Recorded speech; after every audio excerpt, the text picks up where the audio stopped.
Hi, everybody. Happy Friday. Hopefully, everybody is ending out the week on a positive and productive footing. Hopefully, everybody is staying safe and staying healthy. This is JJ back again for another ASUS PCDIY hardware live stream.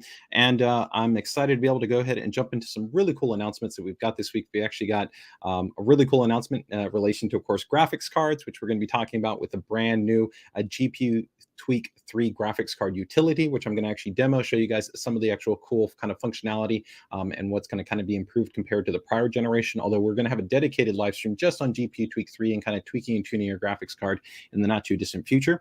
We, of course, have some great product announcement. We've got some new partner news, including some stuff from Corsair in terms of new DDR5 EK with new 3090 Ti water blocks. We've got some updated news in terms of our new PN series, essentially expert mini PCs that we're going to be talking about both for Intel and AMD. Very cool and kind of the distinct thin mini ITX motherboard, where many of you might not necessarily be aware that there's actually a smaller, more compact type of mini ITX board with a thin mini ITX based board. And then, of course, we've got the PC DIY Builders Spotlight. So a lot of different things to be able to go ahead and jump into. Let's go ahead and see who we have joining us here for the stream. Derek, thanks so much for joining us here on the stream. Devel, also very cool. Thanks for joining us here on the stream. I think you noticed there our cool RG Chakram X, which is actually, that's the actual mouse that I'm using right here. That mouse is going to be actually launching pretty much this month. I think it actually might have already started to pop up in some of the actual channel e-tailers, but it is a very cool mouse. It'll be kind of our flagship model, has a new 8K polling based hardware design, the new 36,000 DPI ROG aimpoint sensor. It's got optical switch support as well as our ROG micro switches, which come included with it. Tri-mode connectivity, USB-C, Bluetooth, and low latency. It's NVIDIA Reflex certified. It's got a lot of really cool kind of features and functions. Hey, Michael, happy to have you here on the stream. Very cool. Also, hey, how you doing, man? I love the profile pic right there. Tyson, also thanks for joining us here on the stream. PGPCs, always great to have you here. Looks like Erica's joining us on the stream, and as always, appreciate letting us know that the audio is doing good as well. And Sue Min, definitely one of the regulars as well here. Happy to have you here. So very, very cool.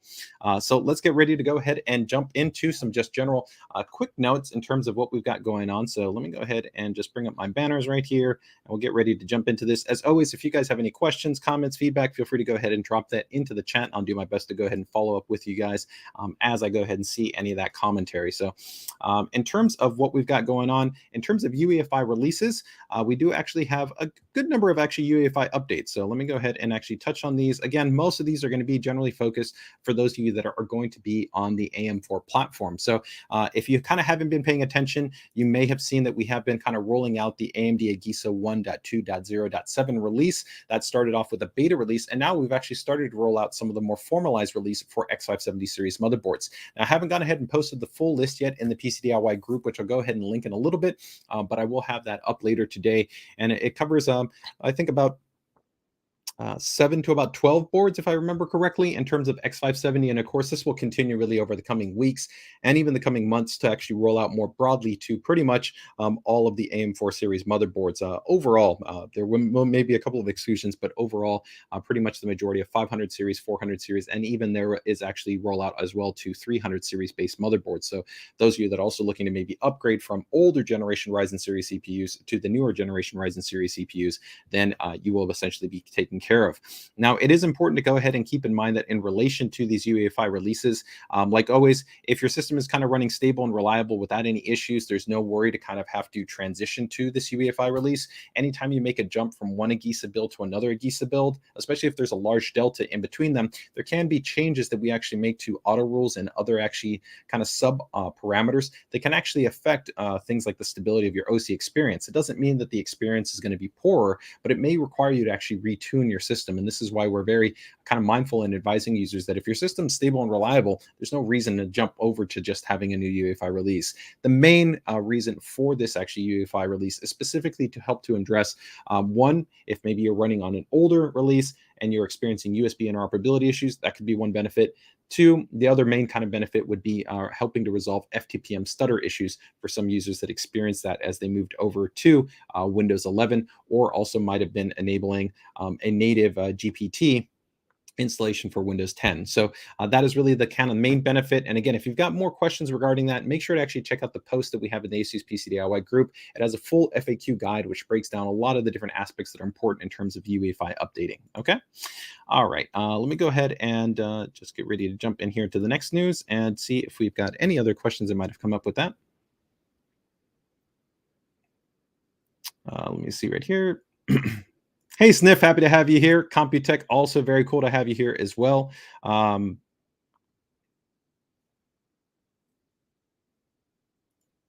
As always, yeah, feel free to go ahead and just answer any questions you might have in there, and I'll do my best to go ahead and answer them. So they don't have to be related to kind of what I'm talking about right now. If they happen to follow pretty much in the entirety of the ASUS PCDIY group, or just PCDIY in general, always willing to go ahead and try to answer where I can. Okay. And regarding a question in terms of regional availability, I'd have to direct you to also reaching out to ASUS in your specific region. We cover ASUS North America, so I can comment when it comes to anything in relation to ASUS North America, which would be our friends up north in Canada, of course, the United States of America, and even Latin America. But when it comes to other regions, each region for ASUS has, of course, different types of practices and different types of logistics and many other different aspects. So you would have to coordinate and check in your region via the website and the contact us options to find out specific what you might be worrying about in terms of either product availability or any of those other items like that. Hey, PGPCs, there will be actually more details coming in terms of the future for Demon Slayer. Right now, our focus right now is with the RG Evangelion based release, which is right now happening. But there is, of course, the upcoming Demon Slayer based kind of collaborative IP launch that will also occur for a wide range of ASUS component hardware. But we'll have more information as we're getting ready to actually launch that in North America. And that, of course, rest assured, be covered here in terms of the actual not only the streams, but also, of course, in the PCDIY group. So no worries, we will definitely get you covered once we get there. All right, let's go ahead and just quickly touch on just some very quick partner news right here that I wanted to touch on. So go ahead and bring up the first one right here. And this is a pretty cool little announcement. I like to go ahead and keep you guys up to date in terms of any type of validation specification standards that we're working with partners. I think last week we talked about, PCI Gen 5 collaboration and partnerships with companies like Apacer, which are going to be launching next generation PCI Gen 5 SSDs. We, of course, had some prior numerous DDR5 announcements, and here another one from another partner with Corsair. So Corsair, of course, being a key partner with us for really decades, is now actually releasing a very impressive kit of DDR5 memory. This will kind of be in their flagship series in this Dominator, where you're going to actually be going all the way up to 6600 MT, so 6600 mega transfers in terms of these overall kits. Very, very impressive in terms of the overall performance. It's really been impressive to be able to see what the Z690 platform is being able to offer in terms of DDR5 scaling just within the first generation. It's important to keep in mind that the baseline actually for DDR5 on Z690 is 4800 in actually one rank configurations, and actually can go down much lower depending actually on the way that the memory is populated from a what we would call like a technical standpoint and stock operating standpoint. The baseline isn't even 4800 fully. 4800 is in certain configurations, and it can actually go down to 4000, and actually can even go lower than that depending actually on the configuration. But when you talk about overclock parameters, these kits are definitely going to really be at the forefront. I think pretty much this is about the fastest kit that you can actively purchase right now on the market when you talk about 6600 mega transfers. And then I believe the timings on this are actually very tight for DDR5 memory as well. So coming in with a CAS rating of C32. Now, it is important to keep in mind a few factors that I do want to touch on when we talk about memory. And you can actually purchase these right now. They are actively available. So I will go ahead and drop a link in the chat. If anybody does want to check out these kits, let me see right here. I do think that they have them on their web store right now. If I remember seeing, it should be on their web store. Give me 1 second and I will bring it up here. But the memory, when you're talking about actually memory and installing it on a platform, you have to always remember that the IMC along with the motherboard are influencing factors in terms of how much the memory can scale. Now, we've pretty much validated all of our Z690 series motherboards to be able to operate at least with a 2 DIMM configuration up to 6000 MT. But the reality is that, of course, that the memory controller is variable. So if you buy 12600K, 12700K, 12900K, 12900KS, statistically, if you had like 10 of those CPUs, not every single one of those 10 CPUs is going to be able to actually afford the same type of DRAM overclocking margin, right? So an example is, let's say if you had a 6000 MT kit of memory, maybe only 7 out of those 10 CPUs would be able to actually hit that value, and then 3 of those CPUs actually would not, right? We don't have any control over that. That's the reality of overclocking, just in the same way that some CPUs will overclock a little bit higher when it comes to CPU frequency, and other ones will be a little bit lower. That is the nature of overclocking. So it is important to keep in mind that when you do consider a kit like this, you are actually entering into the much more aggressive kind of, I'd say, variability scale in terms of the actual memory controller being able to support this. In our testing, there are definitely CPUs that can reach this, but the percentage will definitely be lower than even 6000. 6000 is pretty good. Like I said, on average, we're seeing, I'd say, about a 70 percentile likelihood that you can be able to hit that. But 6600 will actually be below that. So there is a possibility that your actual CPU may now be able to run at that. Now, do keep in mind that that doesn't necessarily mean there's not an immediate value. It could be that you might have to drop the memory divider. So you might have to tune a little bit down and maybe run a little bit more of a conservative value. That might mean maybe you're running it like at 6400 or 6200 or some kind of variation between that, right? And you can also potentially then even tighten up the timings a little bit more when you're also reducing that essentially that operating parameter. So there are kind of some elements to when you buy an overclocking kit that you may kind of have to keep in mind of that. So as I did note, they do actually have that kit available right now. You can see it's a very premium kit. It is expensive, $429, so $430 for that 32 gigabyte kit of 6600. But this is just about the fastest kit that you can get on the market in terms of an XMP 3.0 kit of memory. Really impressive. And for those that are wondering, Corsair is a partner with us. They do allow for a limited level of interoperability and control with ASUS Aura Sync. It doesn't offer native control like you would have with some other memory partners. But if you do install IQ and then enable Armory Crate support and Aura Sync support, we can synchronize with things like our motherboard and to some degree, some graphics cards. So we do allow for a certain level of Aura synchronization for lighting support, but you do have to have both applications installed. If you're looking for native RGB control, then you would want to maybe look at other partners' kits and memories. But definitely, if you're looking for a very high performance kit, this is going to be a really great option. So that is going to be a cool update from our friends over at Corsair. Let me go ahead and quickly just see if we got any questions there. I'm going to go ahead and drop that link in the chat there as well if anybody is interested in that kit. So let me go ahead and drop that in there. Okay. Oh, well, we got quite a number of little questions right there that came in. Derek's asking, any idea where to find a 5-pin micro switches for the ROG Soccer Max? So that would be generally 5-pin would usually be an optical micro switch.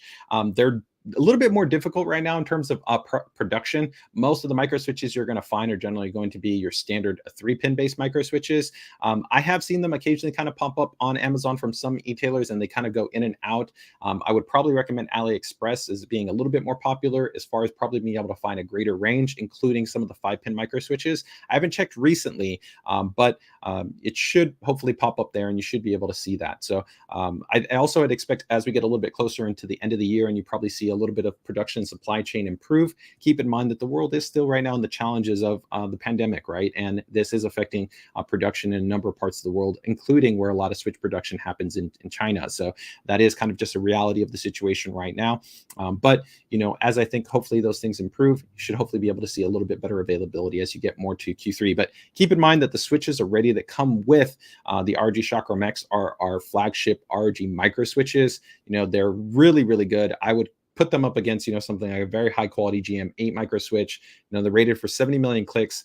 They're one of the few that actually have a gold plated electrode junction, which actually is really, really great in terms of mitigating things like double click over time and oxidation, which can cause failure to the internal switch. And they have really nice clean and crisp, consistent actuation. So some feedback there.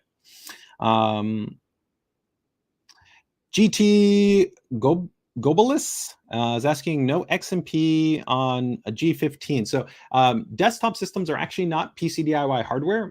They're actually produced under a systems business group. So I couldn't comment on that. Most of what we focus right here on this stream is going to be in relation to our kind of core components. So that would be our individual things like motherboards and things like that.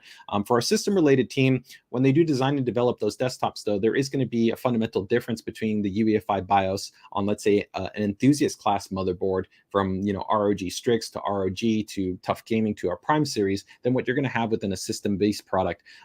They still do have some elements of kind of similarity, but you're not going to have the same level of kind of feature set and functionality. But I would recommend, you know, reaching out to our service and support team, and they could confirm if there are specific parameters that you're looking for in relation to kind of interoperability and compatibility with certain types of memory modules. Most of the time, most of the chipsets that tend to be used in our pre-built systems are not going to be OC-centric chipsets. They're usually going to be mid-range based series chipsets. So that also will have some differences in terms of sometimes how memory can be handled, but that does very much depend on the platform. Or take, for instance, like AMD's mid-range platforms and even new Intel mid-range platforms, both allow for DRAM overclocking. Let me go ahead and see right here. Got any other questions that came up right there? Hey, Gen 10, happy to have you right here. Thanks so much for joining us right here. Okay. All right, so let's go ahead and get ready into the next bit of news right here. So we've got another partner update as well, and this is going to be coming in. I saw another question, and I'll get to it hopefully when I can a little bit there. Our friends over at EK, of course, who we're always doing stuff with and is always working with us, have also gone ahead and decided to add another water block to the already extensive number of blocks that they do already have available. And this is going to be for pretty much the flagship series, which is going to be for the 3090 series cards. So they're going to have water blocks for the 3090 Ti Strix card and for the Tough Gaming graphics card. This, of course, will be from their latest generation Matrix 7 series in terms of the kind of the layout, interoperability, and usability elements. Still, you know, 11 centimeter, I think, copper-based core design, so very, very high performance, has a really great, of course, aesthetic, fully ASUS Orison compatible.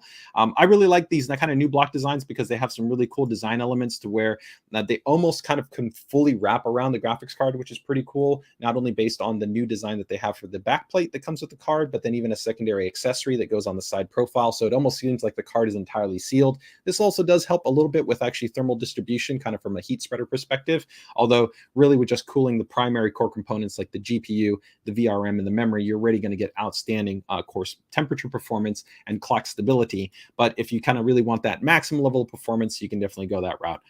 So very, very cool. These were going to be coming out a little bit later on in terms of their overall time frame. Do I think I have the little picture of the accessory? So yeah, here's the backplate.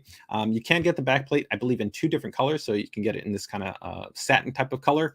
And here's that side little accessory that can also go on the side of the block, right? And a cool detail that I'll also say that I saw is that they do use captive screws on the backplate, which is nice because it reduces the likelihood of having kind of loose screws. If anybody knows, when you put together a block on a graphics card from water cooling, there's a lot of screws to deal with, and sometimes just kind of having them all sorted, even though I recommend having something like a screw tray really helps. Some people maybe don't have that. And so this just helps to simplify the overall installation experience, make it less likely that you're going to drop any screws. So that is a nice little touch right there. I do think I have the product page already up for this. So if anybody is interested in potentially picking that up. Oh, wait, I forgot right here. Yes, this is the black version right here. So there is both versions, right? So that's silver and the black version. So both kind of complementary to whatever build you're going for. Pretty much monochrome and black or white and silver, right? So you kind of have both different options available to you. And yeah, here is the link. I will drop it in the chat for you guys. It's got all the information that's in there.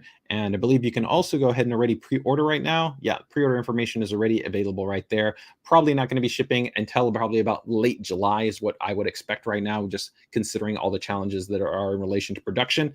But if you're looking to kind of update in terms of that water cooling support for one of our ROG Strix or Tough Gaming graphics cards, EK will definitely have you covered. All right. Let's go ahead and drop that link in there. All right, and next up, before we get into GPU Tweak, I've got 4 different giveaways to announce. So I'm gonna run through those giveaways because there's a lot of really great hardware that we're giving away right now. And I just want everybody to really be aware that if you're interested in picking up some really cool hardware, make sure to go ahead and take advantage of it. Let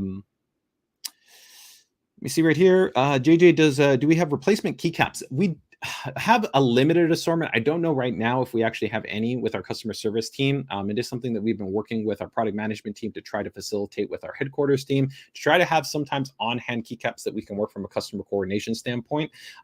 They're not directly sold. The kind of closest thing we have is, of course, we have replacement keycap sets, which you can purchase, but not individual base keycaps. So that is something to keep in mind. Depending on the scope comes in a lot of different versions. Like this is a scope keyboard right here, right? But we also have the Scope RX. The Scope RX, of course, uses different switches. It uses RX switches. With the standard Scope keyboards, though, those, of course, just use standard Cherry MX-based stems, so you can use any keycaps you want. So just depending on which keyboard you have, it may be more of a kind of priority of getting our keycap versus any type of replacement keycap. But definitely just reach out to our service and support team, and they should be able to confirm with you what we do have on hand and see how they can help you if you're in the situation of maybe you lost the keycap or something like that happened. Okay.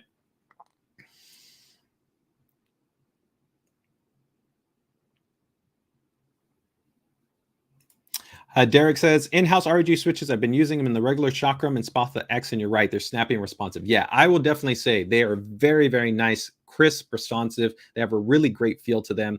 Snappy, just crisp, really tight and consistent actuation. Definitely, I think, a really, really nice switch option. So let's get ready to talk about some pretty sweet giveaways. We've got quite a number of them to be able to talk about. So let's get ready to jump into it. The first one is going to be the ROG X670E Extreme giveaway. So this is going to be an alignment for those of you. If you didn't, make sure to go ahead and check out our prior announcement that we went ahead and did, which actually talked about pretty much the 5 initial boards that we have for the AM5 launch. There's more details to definitely come in relation to AM5, so make sure to keep it tuned to here as well as in our PCDIY group. But if you are interested in being able to pick up one of 3 essentially flagship series boards, we're going to be giving away 3 of these. So 3 ROG Crosshair X670E Extreme boards, and then we'll also have 3 runner-up prizes, which have kind of like a cool little swag box, which you can see has everything from a little book, playing cards, notebook, baseball cap, towel, lanyard, flag, and patches. So all you got to do is go through the little Gleam applet, enter in, and 14 days left. So definitely go ahead and take advantage of it. I mean, I don't have MSRP pricing that I can tell you right now for the Crosshair Extreme series motherboards, but the Crosshair Extreme is one of our flagship series motherboards. You're easily generally talking over $500, right, for that class of motherboard. So it's a very, very nice board, and I can tell you from the features and functions design standpoint on what we've already talked about, where you've got Wi-Fi 6E, you're going to have a brand new PCI Gen 5 M.2 DIMM add-in card. You've got the Anime display matrix design. You've got the OLED live dash display. A lot of really cool OC-centric design features that I haven't been able to even talk about, and some really cool things that we'll be jumping into in the future. I think it's a great prize opportunity. So make sure, get in on it. You got 14 days. So let me go ahead and drop that one there in the chat. And keep in mind, this one is a worldwide giveaway, so it is not regionally restricted. So wherever you might be, you can go ahead and take advantage of it. But as always, make sure to go ahead and take a look at the terms and conditions. Okay. All right. So next up, let's see, we've got another giveaway right here. And this is going to be our Dying Light 2 giveaway. We've been actually doing quite a bit with Dying Light 2. Part of the reason why is actually we co-worked with them to actually not only be able to incorporate cool aura lighting effects within there, but actually even some of their development team is actually using our professional ProArt series monitors, including our high-end PA32 UCX, which is a mini LED monitor, actually to be able to do a lot of kind of the mastering for that game to really be able to have an outstanding kind of HDR gaming experience. And this game is really one of the actual best showcase examples of a high-end graphics engine, you know, really up there with something like Cyberpunk. It has really impressive RTX-based implementation with things like global illumination, you know, tons of different kind of lighting effects that they have in there and some really impressive stuff. So if you've got a 30 series card, you definitely want to check it out. The really cool thing here for this prize is you can win the collector's edition box, which is over 200, about 230 bucks. So 10 days left. If you're interested in picking that up, go ahead and check it out, man. Like I said, just drop your, you know, drop your entry in there and see if maybe you can pick up that really cool, sweet collector's edition. So that is another giveaway that we have going on. Let me go ahead and drop that in the chat. All right. And let's see what else we got. We got more giveaways here. So let me give me 1 second right here.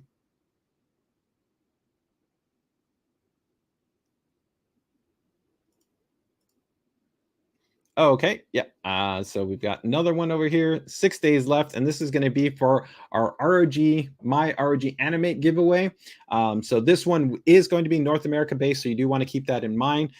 But this is going to be another giveaway where you have the opportunity where you can see 2 winners will be randomly selected to be able to receive the ROG Strix Flare 2 Animate keyboard and the Delta S Animate headset. That is awesome. That is pretty sweet. I think if you probably add both of that up, that's like almost like $500. The ROG Strix Flare 2 Animate, so pretty much one of our flagship series keyboards. This beautiful keyboard that we've got right there. It's got 8K polling. It has hot swap switch design. It has actually sound dampening material built into it, USB pass through. It has you know, dedicated media function keys. This, of course, is the Delta S headset, which has, you know, AI noise canceling. It has 2 different hybrid ear cup designs. It has a quad DAC implementation, native USB-C connectivity. One of my absolute favorite headsets that we have in our entire lineup. Really cool. And there you can actually see some of the cool design elements where of how you can customize that and show off different types of information. The Animate 2 keyboard also comes with that really cool diffusion strip that's on the front, but it also actually comes with a wrist rest that even has a special connector that allows the actual diffusion to exist on the actually wrist rest, where normally if you put a wrist rest, you wouldn't get diffusion and you wouldn't get the RGB lighting. So another very, very cool giveaway. All the information is available to you right there, but 6 days left if you want to have the opportunity to pick up, you know, well, excuse me, not pick up, but have the chance of being able to win that really awesome pair of a keyboard and a gaming headset, then definitely make sure to get in on that one too. PGPCs is giving us a big thumbs up. The Flare Animate is an amazing keyboard. I would definitely say that it is. It also comes with our ROG NX switches, which have a really nice feel to them. They're actually already factory lubed. They're smooth, they're consistent. And again, along with that new design in terms of the actual sound dampening, really, really nice feel experience, as well as kind of that quote unquote thocky sound, which some people like in terms of, you know, their keyboards. So overall, pretty cool. All right. So I think we've still got one other giveaway right here. So let me go ahead and see. Give me 1 second. And double check over here. Did I get it in there? Actually, I have two other giveaways right there. Oh, it doesn't. I did not end up putting it in there, but I will share it in the link in the chat. This one is going to be for our friends up north and actually only for Canadians. Okay, so if you are in the fantastic country of Canada, this is your opportunity to get in on an only Canadian-based giveaway.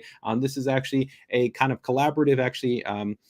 Giveaway that we are doing with our friends over in Newegg, Canada. Okay, so this is the reason why it's limited. And I know for those of you in North America may be like, hey, I wish, you know, it was for us as well. But most of the time, actually, usually the US gets more giveaways than just Canada. So this is an opportunity, at least for them to be able to get a really nice, cool giveaway. So if you are one of our viewers over in Canada, make sure to take advantage of this. This is a pretty awesome prize pool. You can see it's going to be one of our ROG gaming desktops, which includes a Core i7 and an RTX 37 based graphics card, of course, along with the full rest of course configuration. So you're going to get Windows, SSD, power supply, all that cool stuff.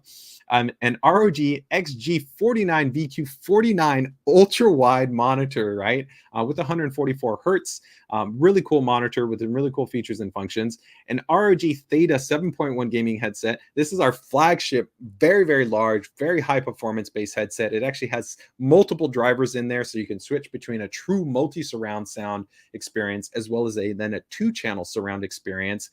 AI noise canceling technology built into it. It also has a quad DAC implementation, USB-C connectivity. It's an absolute monster headset.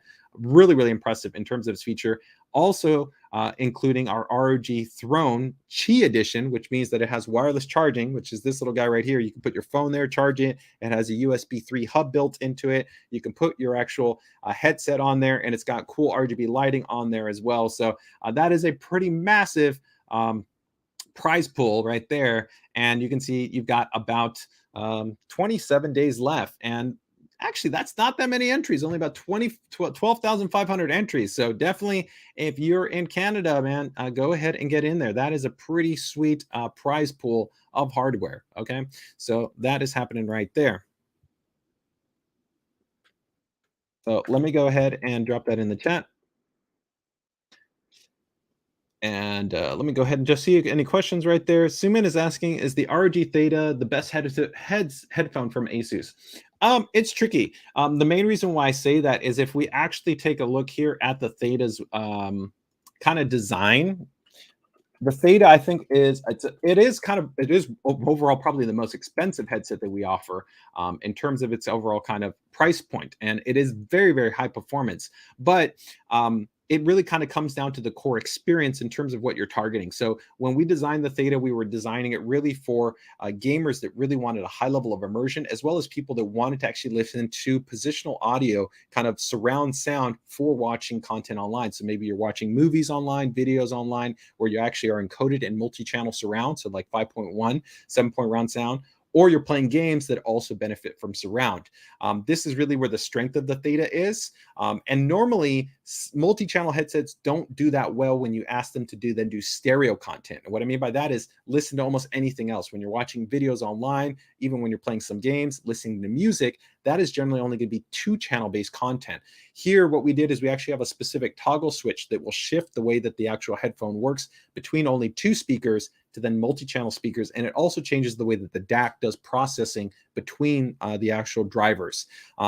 I would say, though, that if you prefer a pure stereo experience, the Delta would be comparable and maybe even a little bit better to the Theta in terms of its overall headphone experience if you're purely into 2-channel. But if you really like that experience of wanting to be able to go and benefit from multi-channel and stereo, then that's where the Theta is going to be beneficial. And so just for reference again, so you guys can see what I'm talking about specifically, let me go ahead and actually show you. So this is the actual inside. So you can see right here, you'll see that you have a center channel, right? You have a rear channel, you have the front, and then you have side. So you actually have multiple drivers that are in here that are specifically targeted to be able to provide you a true surround experience, right?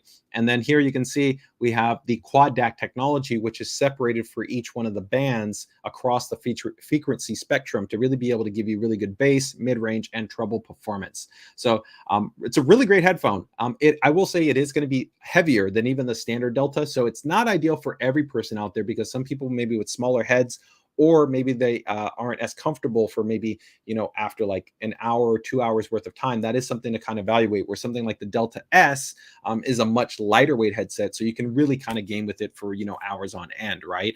I still think the Delta is pretty comfortable even for gaming for multiple hours of periods, but you do kind of want to evaluate weight resident to the size of your head. That is kind of a factor right there, right?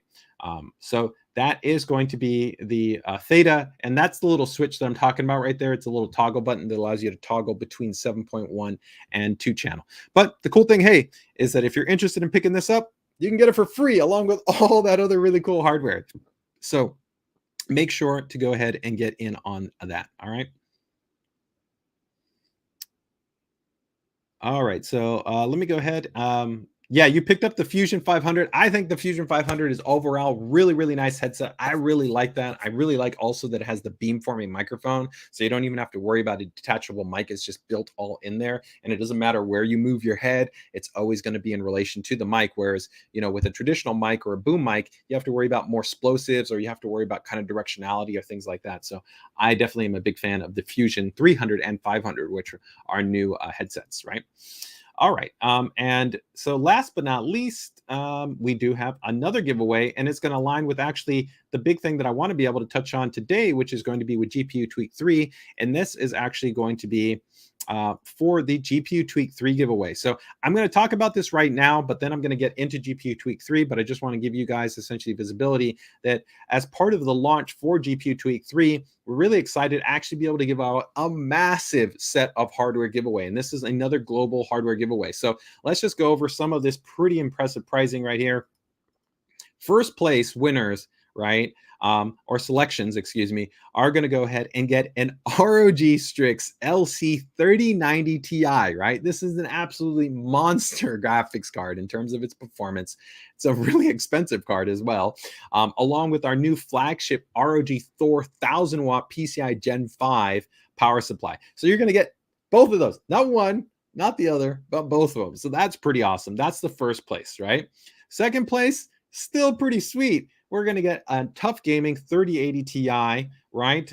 Or potentially an RX 6950 XT. So both super high performance based graphics cards, and then an ROG Strix 850 watt power supply. That's a fully modular Gold Series power supply. Then third place is going to be an ROG Strix 3070 Ti or RX 6800. So it just depends. And then an 850 watt power supply. Fourth place will be a 3060 Ti V2, along with a Tough Gaming 750 watt power supply. And then last but not least, an ROG Strix 3050 OC graphics card. So some awesome prizes right here. And pretty much all you have to do is just give us some feedback, right?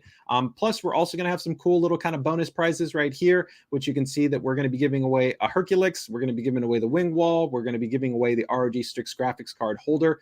And pretty much all you have to do is that after you've checked out the page, right? So check out the GPU Tweak 3 landing page, answer the below questions for a chance to win, and pretty much give us your feedback, right? That's all you need to do. This will be launching in 2 days, and then it'll be running for a period of time. So I just wanted to go ahead and give you guys a heads up of this really cool opportunity. So I'm going to show you GPU Tweak 3 here because you can go ahead and download it right now. But all you pretty much have to do is give us your feedback and visit the page, right? And you have the opportunity to win an awesome graphics card and power supply, or maybe even some cool just graphics card holders, right? So pretty cool. Let me go ahead and share that with you guys, and we will get to it.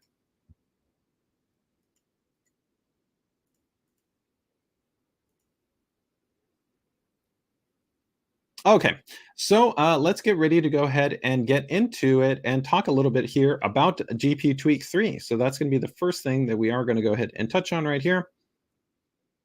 All right, so I'm going to go ahead and just drop this link here in the chat first and foremost. All right. So GPU Tweak 3 is our graphics card utility. This has been really in design and development for really over a year and a half in terms of actually us developing the beta. So we've had the actually beta available. People have been able to download it. We've had a great set of actually community members that have been consistently providing feedback from it, kind of fine testing it, giving us kind of recommendations on what they want to see in terms of features, functionality, and layout. And so really the goal with GPU Tweak 3 was to replace GPU Tweak 2, which has been our utility for years. It's a very stable and reliable and usable utility, but we wanted to overhaul it to be able to be in alignment with what kind of users were looking for the kind of next generation. So the big things here was more flexibility in terms of the way that the layout elements worked within actually GPU Tweak. The other was real big over enhancement to the on-screen display functionality, because we know a lot of people want to be able to have aspects in terms of being able to have on-screen display for things like clock speeds, voltages, temperatures, being able to resize all that and be able to do things along those lines, right? And then also tuned in, more kind of specialized tuning parameters that align with the latest generation series of graphics cards with things like VF tuning, right? And VF curves, right? So let's go ahead and take a look right here. The current launch version is this 1.5. So that is the stable release, right? And we're actually going to jump into the desktop here on this system right here. I actually had it running a little bit in OC scan, so hopefully it hasn't crashed, or hopefully it's running right there in the background. I don't know in a little bit. But we'll see here in terms of the UI, it's still similar to GPU Tweak in terms that we've tried to kind of make it very user-friendly and accessible. So you get all your key information like your temperature, your clock speeds, power consumption, all those metrics. You do have the ability to use nice clean sliders, or you can click your buttons and do manual key in. I like manual key in. So that means if like I want to dial in a value, I can just use my keyboard, my numpad, and I can dial in those values. We also maintain our specific OC modes. And so I'll talk a little bit more about that, where we have an easy kind of one-touch OC profile. So if you're not really knowledgeable about overclocking, but maybe you just want a little bit more performance without going to a manual tuning option, you can just click the OC profile, which is kind of like an internal preset, which ASUS has validated and tested and can work with a large number of cards. And you could try that out to just be able to see if you get a little bit of a bump up in terms of performance. You can easily go ahead and toggle different options like 0 dB fan, OSD display, and things along those lines. You'll see that, of course, we have very advanced and feature-rich voltage frequency tuning. So this is really kind of the modern way the graphics cards are working, where you have to kind of go in and do what's called a curve optimization, where you can kind of tailor it to try to be able to either reduce things like temperatures or increase clock speeds and overall maximize the performance of your graphics card. And we offered some really cool ways to be able to actually easily align your voltage curve, where you actually can have what's called an alignment, where we can take all those points and then lock them.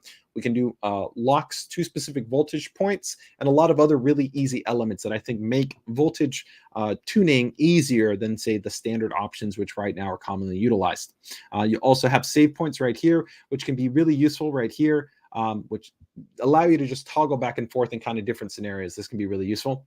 Of course, you're going to have full fan controls, where you have multi-point fan control options.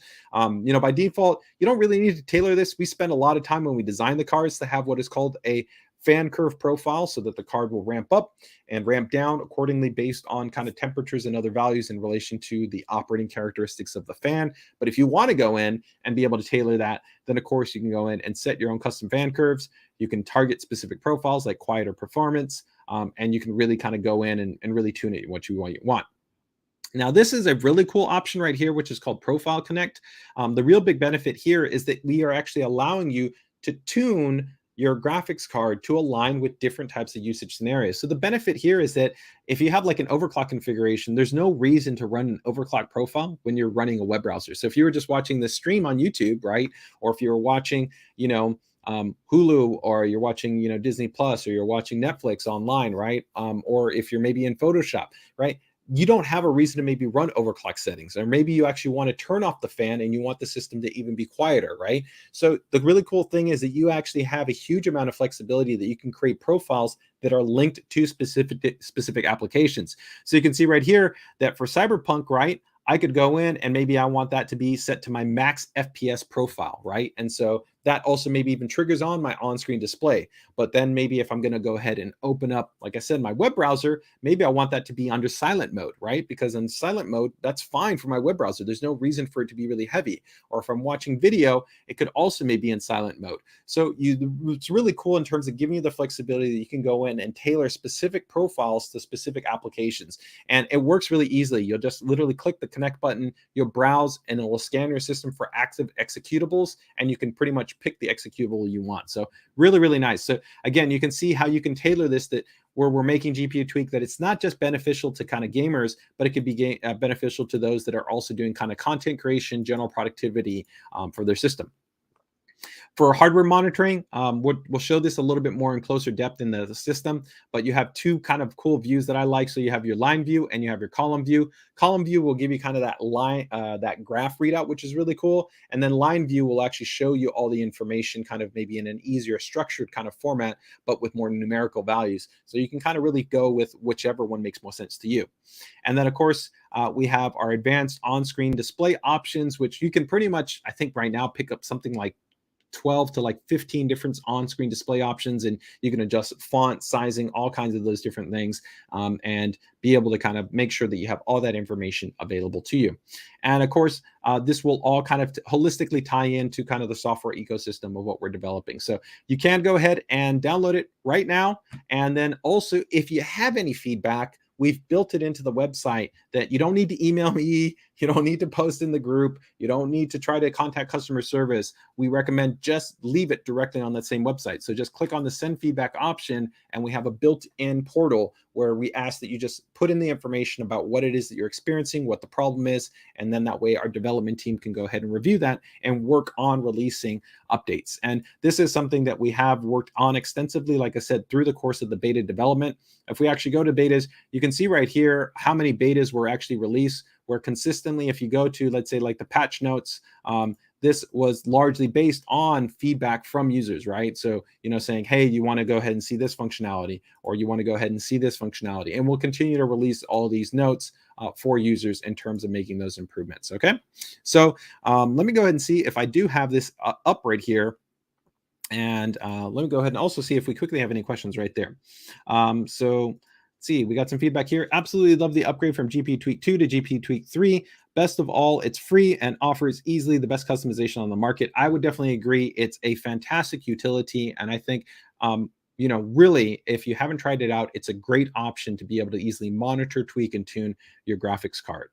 Got some great feedback right here. Just downloaded GPU Tweak 3's first gold release. Very, very cool. Suman is asking, will it work on any GPU? Yes, it works on both Intel. It actually can work on integrated graphics. It can work on AMD graphics. It can work on NVIDIA-based graphics. It is designed right now to work across all ASUS series graphics cards. So ROG Strix, Tough Gaming, Dual, Turbo, KO, and Phoenix, and standard ASUS cards. So all of our cards, and yes, it will work on competitors' graphics cards. So it is truly an open utility. Of course, we're going to do the most validation, and there will be maybe some features that might only be specific to our graphics cards, like Fan Connect 2, because it only exists on our graphics card, right? But it is fully supported that you can actually run it on any graphics card. Jenton saying the one-touch OC is nice if you're lazy. I don't mind the manual OC, but been able to just stick to, yep, I trust ASUS is fantastic. And that I definitely agree. There's a lot of users that get confused about how to overclock a graphics card. So it is really nice that we do give you essentially kind of the different modes, right? You can go just pure stock, not do any overclocking. You can just click one button for easy overclocking, right? Which is a predefined overclock profile. Then from there, you could do some manual tuning, or you could then go to the kind of automated tuning calibration option, right, with the OC scanning. And then the most advanced option would be through VF curve tuning, right? So a lot of different ways that we allow for flexibility in terms of doing those things. Legit Gamer is asking, yes, it should actually, it's already been pushed out in terms of channel distribution. So I would expect to see it within about the next week to probably about 7 to 10 days. If you want, make sure to email me, pcdiy@asus.com, and I'll see if I can double check with our account managers on if they can kind of ping maybe some of the channel partners, or we can even check with our ASUS eStore if we'll have it listed up shortly. But from the last update that we did get, I would expect seeing some channel partners like Newegg and Amazon, probably having it within about the next 7 to 12 days. I believe the last updated target they gave us was the middle of this month. So we're now in June. So yeah, I would say about the middle of this month. So that's what you would expect, but feel free to go ahead and email pcdiy@asus.com, and I'll do my best to go ahead and see if I can double check on those points for you. Okay. All right. So let me go ahead and see if I can jump into my test system right here and show you guys a little bit kind of a hands-on for it. So I don't know if I have it up and running here. So hopefully this works. Give me 1 second. All right. There we go. Okay. So cool. We have that right there. So this is a system. Actually, I was running the kind of the OC scan right there. So here you can actually see the interface.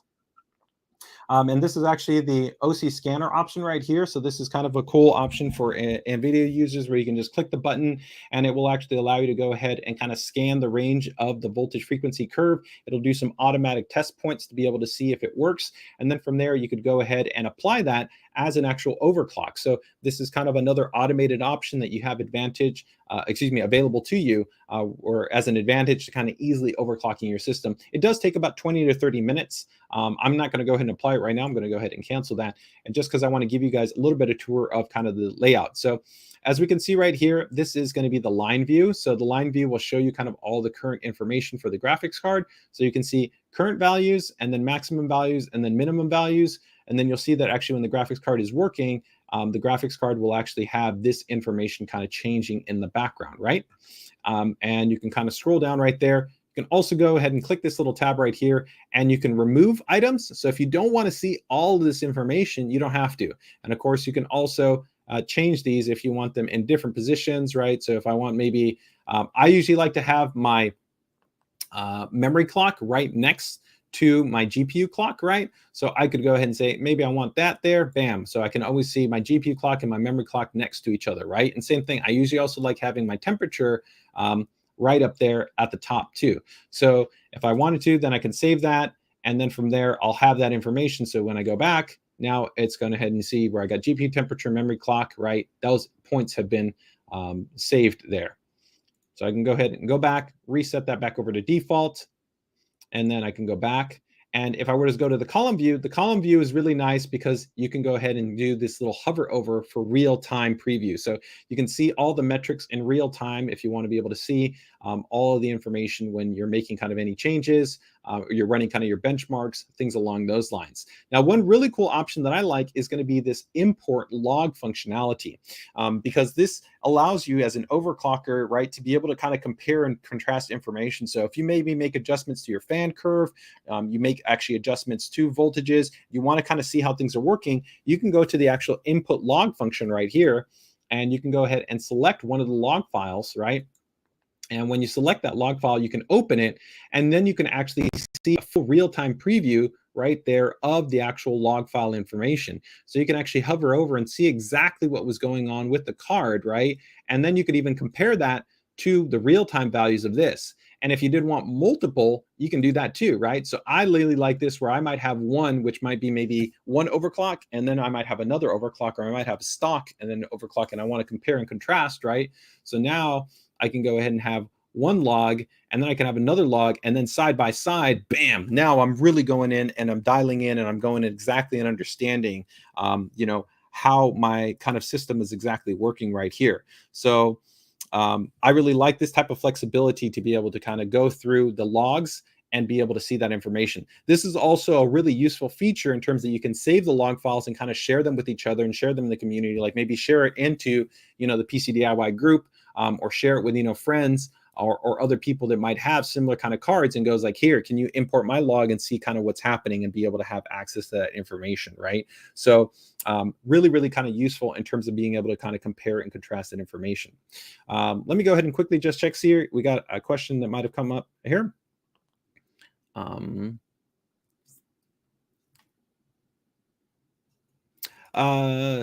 For the EVA edition, it should be this month. We'll probably have some little bit more updates. I'll see if I have the actual link for the actual EVA, for the EVA edition based products for the US. Essentially what's happening is as we're getting those products in, we're immediately listing them.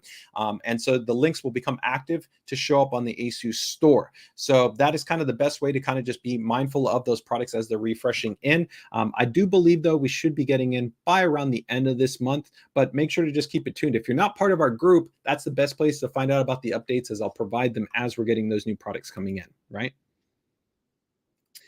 Sniff is asking, can we see CPU temperature? Yes, you can actually include temperature in the on-screen display. So if you do use this, the on-screen display, you can go ahead and map out all kinds of data points, including the CPU. So the CPU temperature is available to you there. So let's go ahead and just kind of finish looking at a few things. You do have an easy kind of click and unclick module. So similar to GPU Tweak 2, if you want to independently move this around, you can independently move that around. And then if you want to kind of sync it together, right, to where they both move around, then you can both move them around. These can also be resized, right? So you can go ahead and pull these down. You can make them a little bit smaller. You make them a little bit bigger, right? So that is nice. That's useful, right? This is the options I was talking about. So you have the default mode, and then you have the OC mode. So you can see right there in the OC mode, right, from default, there the power target was 100%. Here the GPU boost, right, was 1785. When you go to the OC mode, you can see that it made an adjustment there to the power target, also made an adjustment there to the GPU boost clock speed, right? So that is effective. All you need to do is pretty much just click that OC button, and it will enable that overclock for you. It's very simple. It's very easy, right? Silent mode, allows you to actually pull back even a little bit, which is great. Where if you just want to be a little bit more power efficient, again, if you're just watching videos online, email, general productivity, looking at photos, there's no reason to have your graphics card even consume the standard operating parameter. It doesn't affect the performance. It would literally still be the same. So why not even conserve a little bit more power and just use the silent mode and even have the fans entirely turn off, right?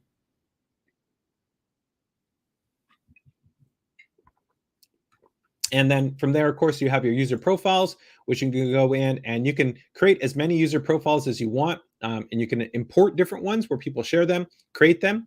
And then you also have the connect option, right? Which is where I talked about, where you can go ahead and open up different applications and you could scan your applications, right? And then map them to there, right? So if I wanted to connect that to a different specific application, I could click that application and then link it. And then I could adjust the profiles, right, accordingly, right? So where I could set that all up to work with a specific card. As I noted here too, you have manual data entry. Oh, sorry, wrong keyboard. So I can go ahead and key in something like 105, right, which is nice. Or you can use the slider. So it's entirely up to you. You can do either or, right? It's entirely up to you in terms of whatever kind of you feel more comfortable with in terms of adjustment. Like I said, I like doing a lot of things manually keying in. Some people like to use sliders. It's just ultimately your preference. As you go in right here too, you'll see that you also have the options right here on terms of what you have visible in terms of what you want to make an adjustment for. So very, very easy in terms of being able to go through and define those, right? And also here's the voltage frequency, right? Very extensive and really, really nice options. Like I said, again, you have really nice kind of adjustment options right here to be able to kind of move the points up and down really, really easily, which I really like. Really love the redo and the undo options right here and the lock option, right? And then the other part right here, which is kind of cool, is let's go ahead and show you here. If we do this, where in some situations, right, you might actually want to maybe take a certain marker like this and actually bring them all up. And so you can do an align all points. That can be really useful as too, and saving you a lot of time depending on kind of where you're making kind of your adjustments, right? So that is a really, really nice level of flexibility. So that is all dialed in there, available to you for those that are kind of really those tweakers and tuners that want to spend the time to get the most from their graphics cards, right? And so lastly here, let's go ahead and see if there's other things. You got, here's the on-screen display. Here's the easy toggle for 0 dB fan operating mode. All your options available to you in terms of kind of being able to tweak colors and text, all those different options. The monitoring values, which is pretty cool right here, where you can set the interval. You can go 1 second, 3 seconds, or 5 seconds. Select the card that you do want to go ahead and have be monitored. The length of the actual duration for the log file, which I already showed you guys. The log files, they will save. You can save them wherever you want, and then you can actually see right here. Here's the log file information. If you want to, you can actually see it all. It's right there. So that's pretty cool. You can see that it shows you all this really cool readout of information. I love that. That's really nice.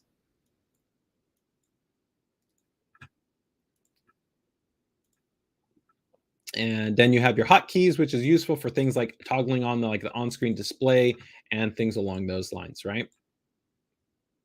So let's go back out there. If you were to toggle on the on-screen display, you can see really easy to be able to do that. But here you can go into the on-screen display and you can actually have multiple profiles, which is cool for different types of on-screen display options. But you'll see all the different values right here. So see FPS, GPU clocks, CPU temperature, GPU voltage, fan speed, all these different values can be offered in the on-screen display. And you can really go in and kind of tailor all these different elements, right? The position. And I really like this. You have a little preview option right here. So you can click on this little preview and then preview the on-screen display. So you can actually see how it looks right there, really easily to be able to go, okay, I know now that this is what I want when I'm gaming, and I have those options available to you. So that's the on-screen display functionality. Very straightforward, very easy. Here's the link to FurMark, right? So if you wanted to do kind of stress testing at the same time with some quick benchmarking for things like VF tuning and other things like that, we do have the FurMark edition. And then you just click on it and you can run your actual quick stress tests. It's really nice and convenient, right? So it's all linked in there together, right? So if you go ahead and open that up, GPU stress test, you get the GPU stress test. And then this way you can go ahead and do your tests in terms of kind of checking quick adjustments that you might be making in terms of the GPU frequency, you know, the VF curve, things along those lines, checking the temperatures, all those kind of data points, right? And then lastly, of course, we maintain our nice integration with GPU-Z. So if you need to be able to go ahead and get your stat information, just kind of read that out, then you have that available to you there. So that is going to be just a quick breakdown of kind of GPU Tweak 3. I've been using it already for pretty much 6 months on my primary system. Haven't had any issues with it. It's been great. And I think it is, like I said, a great option for those that really kind of want to be able to kind of elevate their experience in terms of tweaking, tuning, and monitoring their graphics card. And I also really think that, again, not just for gamers, even if you've got a general system, being able to monitor the card, being able to go into that silent mode, being able to make those quick and easy adjustments to be able to match the card to operate with different types of applications in really easy ways, I think is also a really nice and useful level of functionality. So a really cool option here for those of you to be able to go ahead and try out. And again, we have that really cool giveaway. So hopefully you guys will check it out. We've worked really, really hard on it, and I look forward to your guys' feedback in terms of this.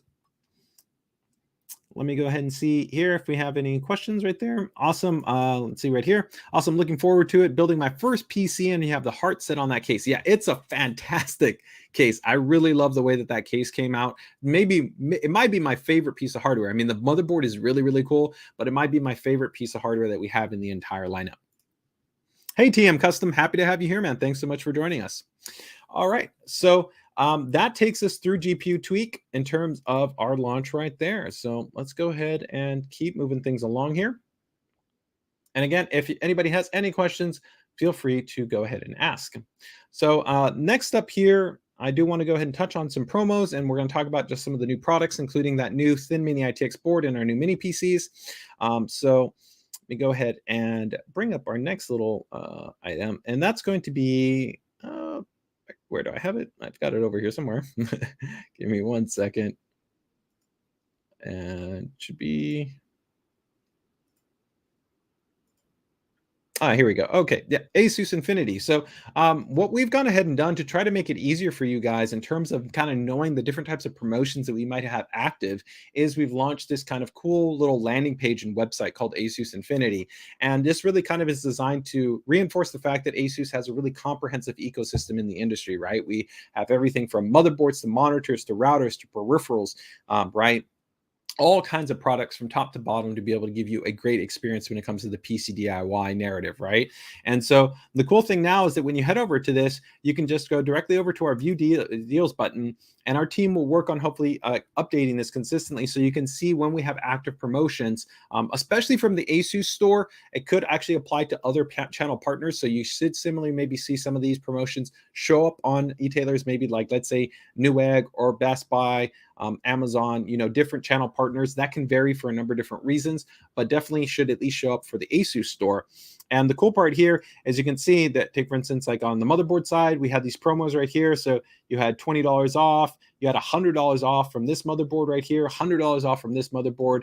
You can see motherboards, monitors, networking, peripherals, GPUs, PSUs. Now, most of these have just recently expired, and generally every week I've tried to always give you guys updates regarding these. We do have some active peripheral deals that I think are really great right now. So if you guys are interested, do check some of these out, which are pretty cool. You can see we've got the ROG IS. That's our 1080p 60 FPS based camera, which is right now on sale. It also has ASUS AI noise canceling with its built-in microphones. That's down to $70. So that's a nice $30 savings. We've got the ROG Keras mouse, which is one of my favorite mouse, super ultra lightweight, premium sensor, ROG, micro switches on there. Our OmniGlide Fleet design. It comes with a secondary set of switches in there. It has customization on the side profile of the switch, the ROG paracord. This is a killer deal for this price point, $45. I think it's a really outstanding mouse for those that are looking for a very ultra lightweight FPS centric mouse. The Keras wireless, this is a pretty crazy deal for this mouse. $65. It's one of the absolute best mice on the market when you talk again about FPS centric, and it's got USB-C, it has Bluetooth, and it has 2.4 gigahertz connectivity on it, and everything that I talked about on that model. Do I have it right here? I think I might have it over here. Yeah, here's the Keras, right? And is this the Keras wireless? Yeah. So our Omni Feet design right here, you can see again that nice quick toggle. And if you guys want deep dives on any of these mice, just check out our prior streams that we have on the YouTube channel. I've deep dived into these. I've actually done full demos side by side. I've showed how the push fit socket design works, where you can easily swap out the switches. I've talked about different types of switches. Even in a recent stream, I showed you how you can mod to use silent switches if you really want a quiet switch. But this is a really, really cool mouse. It has also this cool PBT-based design too for kind of a little bit more grip and texture on there. But really great deal there, like I said, for $65. The ROG Strix Impact 2, other really nice mouse. I really like this Strix Impact 2. It's got a little bit of a classic kind of design on it in terms of kind of a little bit more of a semi-ambidextrous type design. It's not fully ambidextrous because the buttons aren't on both sides, but nice, clean, compact design. Still has push-fit socket, high-quality optical sensor, really built well in terms of the overall construction. Overall, nice, clean, compact mouse. This one specifically for the Electro Punk edition. So it means that you're going to get a little bit of the pick accents right here, but you still get the RGB lighting, which is fully customizable. And that's a pretty nice deal there too, right? For 35 bucks. And then the ROG Strix RX keyboard, also on promo. That's a great deal right there too. Really outstanding mouse. This uses our RX switches, which have outstanding keycap stability and kind of overall mechanical stability because they use an actually X-brace design to stabilize the internal mechanism, and then a 4-point stem. So a lot of times on a traditional Cherry MX switch, if you actually kind of do, you rub the keycap, you'll find that the keycap wobbles, and that's just inherent to a single point stem. Sometimes it gets a little bit better with certain switches and certain caps, but with the RX switch, it's very stable, very consistent, really great feeling wherever you hit the switch. It doesn't matter, which is really great for touch typists. Plus, the other really cool thing about this keyboard is that it's IP rated. You can literally, you don't have to worry about dust, debris, dander, liquids, anything getting in there. This is a fully self-sealed keyboard, so it's extremely durable, extremely reliable, optical based in terms of that outstanding performance and speed. It's got USB pass-through, onboard hardware key lighting controls, macro support. A really, really cool keyboard. Again, for 99 bucks. Hard to beat in terms of, I think, it's actually overall total value proposition. So I'm going to share this link with you guys. You guys can check out the promos. We still have some of the promos too happening right now on the PSUs until the end of this month, where you can see our ROG Strix PSUs are on sale. And that should be, I think, it for right now. And so, like I said, just make sure to keep it tuned for any other updates that might be coming there.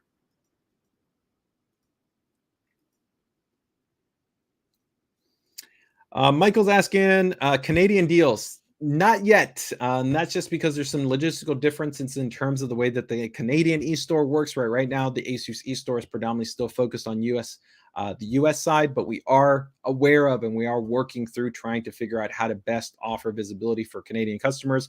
I will still try to make sure that I give visibility here on the PCDIY channel for promos that we might have available for our Canadian partners, whether they might be Newegg Canada, Amazon Canada, Memory Express, Mike's Computers, things like that. So make sure to keep it tuned there. Legit Gamers asking us, any chance to see a white version of the Herculex GPU bracket? Right now, no plans. The wing wall, though, we may have a white edition of the wing wall coming out later. So if you're interested in an ROG graphics card bracket support that would be available in white, tentatively, we should have one in the wing wall. But right now, no confirmed release date. But make sure to keep it tuned there.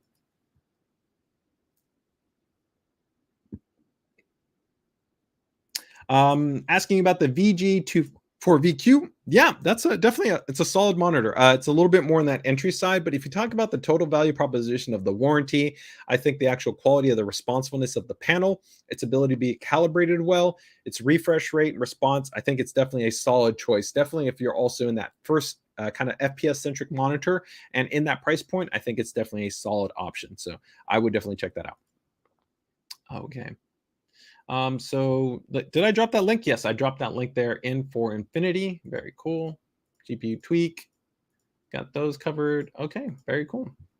All right, so let's see what we got next here. Give me 1 second here.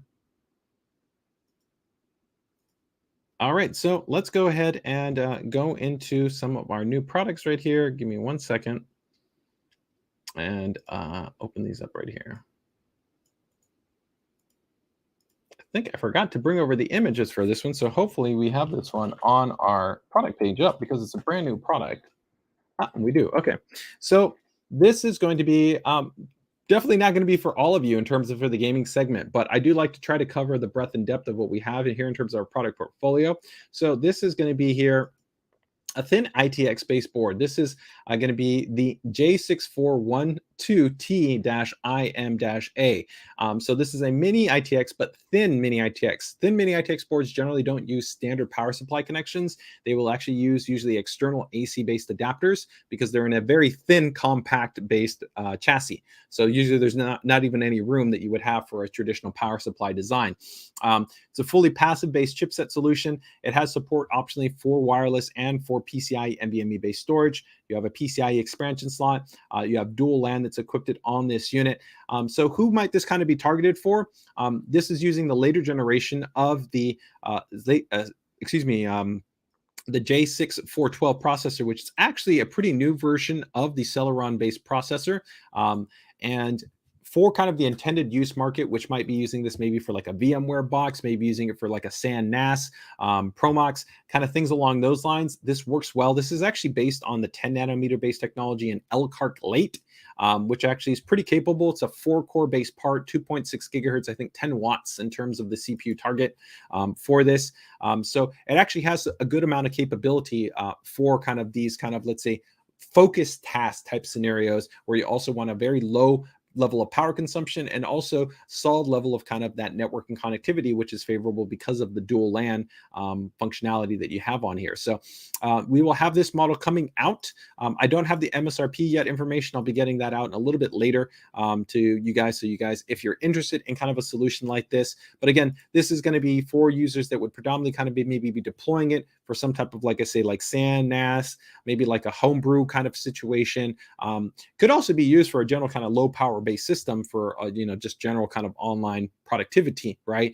But it usually has more of an intended target, and because this is also under our kind of more industrial line, it does have also a very high level of validation in terms of long-term kind of uptime, right?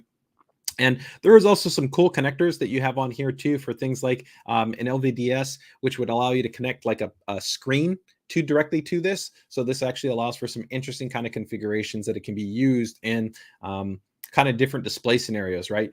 Commercially and for kind of certain businesses, the reason why they might do that is that maybe this goes like into like a point of sale type of system or something where a screen or a touch panel gets incorporated on them. But we have a lot of people in the DIY community that sometimes will use these different types of LVDS headers for some interesting purposes. So this is a cool little board kind of added to our product roadmap there. So, hey, Dev, happy to have you here on the stream, man. Thanks for joining us.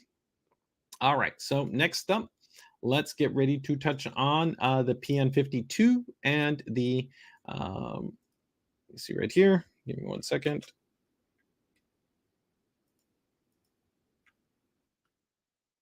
All right. And we have one more here. We have the PN64. So let me go ahead and just open these two up here.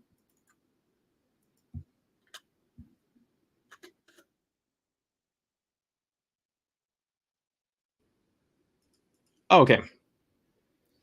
Here we go. And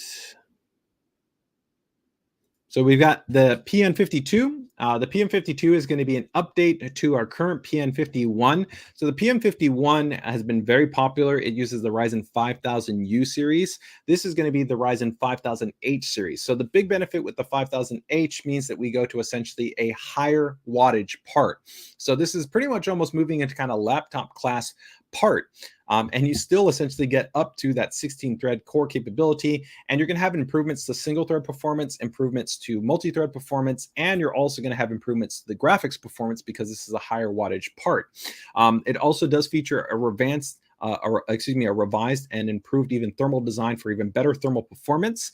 You're also going to have very, very rich expansion capability support, where specifically the PN52 will give you support for 3-drive configurations where you can actually have 2 PCIe NVMe SSDs and then a traditional 2.5-inch SATA-based SSD. The PN64 gets really interesting because the PN64 is going to actually be featuring the latest generation 12th gen Alder Lake based architecture. So this will be the first mini PC on the market to be able to introduce 12th gen series CPU support. So you're going to get outstanding really performance. I mean, it's going to be really great for single thread and for multi-thread and graphics performance is going to be quite impressive. So for people that are going to be looking for desktop productivity, even general kind of, like I said, VMware box, SAN, NAS, emulation kind of compact gaming boxes, especially with that 12th gen microarchitecture that you've got powered by the XE graphics engine, it's actually quite capable for emulation-based purposes. And you also get AV1 decoding performance, as well as the quick sync architecture, and a lot of really cool things that are going to be baked in here. There's tons of connectivity in here, including 10 gigabits LAN, USB 4 validation, DDR5 support, and PCI Gen 4 NVMe support, along with also that revised heatsink and fan assembly design that we also have on here. You'll see right here, another kind of hallmark for both of these is going to be support for up to 4 displays. So multiple displays. So you can do 2 displays, 3 displays, or even 4 displays. These units also are going to have USB power input delivery support. So this is really cool, because if you want to be able to connect them to a monitor like one of our PA or one of our newer monitors that has USB-C power, right? That means that there's one cable. The cable could literally power the mini PC and pass the actual display cable all in one fell swoop. So you don't have to have multiple cables to allow for a really nice, clean, kind of consolidated experience when it comes to desktop setup. You have the integrated ASUS noise canceling tech. We've got some new options in terms of fan control options. So you'll have not only options in the UEFI, but they'll actually have some new options in Windows Desktop, which allow you to have some fan control functionality as well.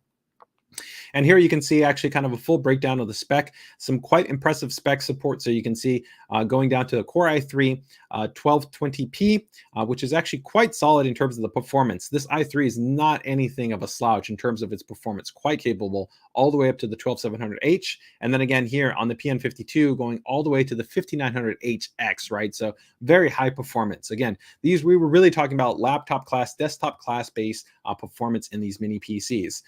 Here you get potentially all the way up to that Iris Xe based graphics engine. Here, integrated Radeon based graphics support. You've got DDR4 for AMD and DDR5 for the Intel based side. Both of them fully upgradable with 2 DIMM slot support, and we will offer these in barebone configurations. So that means you can pick your memory and you can pick your SSD configuration and include your OS. We will have some models that will be pre-equipped though. That means that you will have SSD, storage, and Windows that will come with them. And then from the storage, you can see, like I said, up to 2 PCIe NVMe drives on the AMD-based model, along with the SATA. And then here you can see that you'll have 2 drive support for the PN64. So you get PCIe NVMe, and then you'll have SATA. Both will be featuring essentially support for up to Wi-Fi 6E, latest generation Bluetooth. Both will feature support for 2.5 gigabit LAN. Both will feature a minimum at least that 10 gigabits USB-C connectivity, right? And both will also feature that USB PD input support. So really, really rich units, very, very impressive in terms of the overall performance and feature set. I'm really, really excited about these models. And again, they really serve like a wide range of kind of features and functionality. And we also recently launched the PN63, which is an 11th gen model, which is still a fantastic unit, which also gives you 11th gen Tiger Lake based performance, PCI Gen 4, tons of connectivity, a new advanced thermal design on that model too. And that model is already available right now, so it'll even be at a little bit lower price point. And we've even got a much bigger unit with the PN80, which is a really, really high performance, larger type unit, but it's still very, very impressive in terms of its feature set.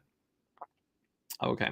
Yeah, DevTrend. I would definitely agree. This could be a really good option for having something like a CNC based system. Yeah, that would be pretty cool.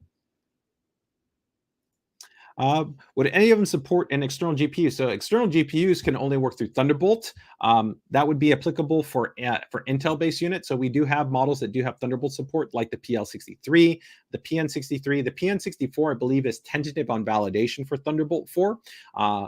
If it does have the validation for Thunderbolt, then yes, you could use an external eGPU. So if you wanted to have an external graphics card, yes, you would be able to support that. But you would want to wait until the launch to confirm if we have that validated support. But we do have already models that do have that available right now on the mini PC side for Intel. So the PN80 already supports that. The PL63 supports that. The PN63 also supports that. So all of those models, if you did want to go with an optional external high performance GPU, you would just get a GPU enclosure and you could attach that through Thunderbolt.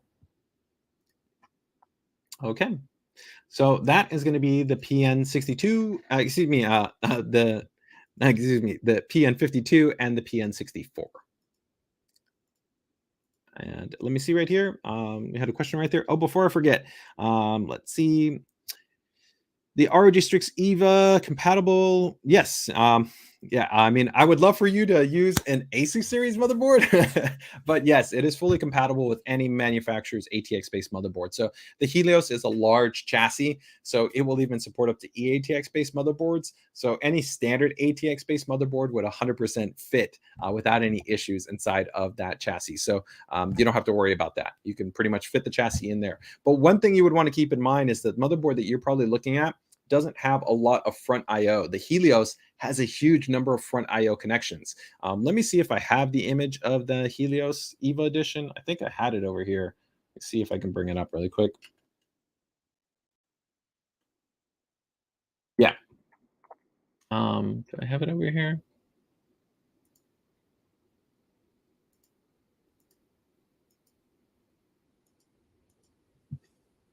Yeah. So let me see here if I can show you this.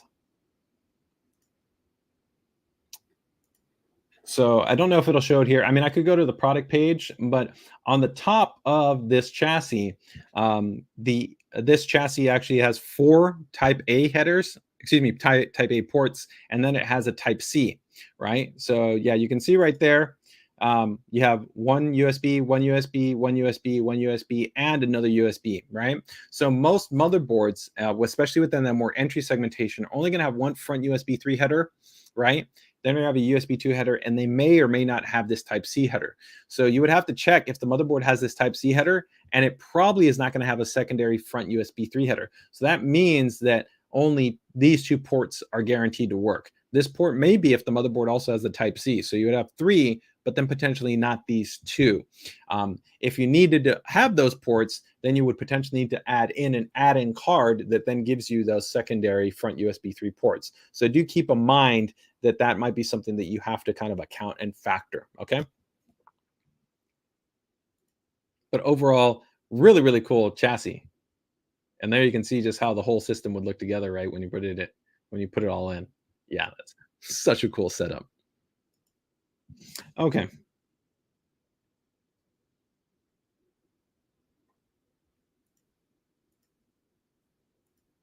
Yeah, if you're going to get an AMD, we of course have tons of AMD motherboards, but for this EVA and Galeon based release, we only did Intel for the base motherboard, so there's not an Intel and AMD based platform, but we of course do have AMD based motherboards. I would recommend something in the RG Strix or the Tough Gaming series of line, but if you've already got your board, go with it.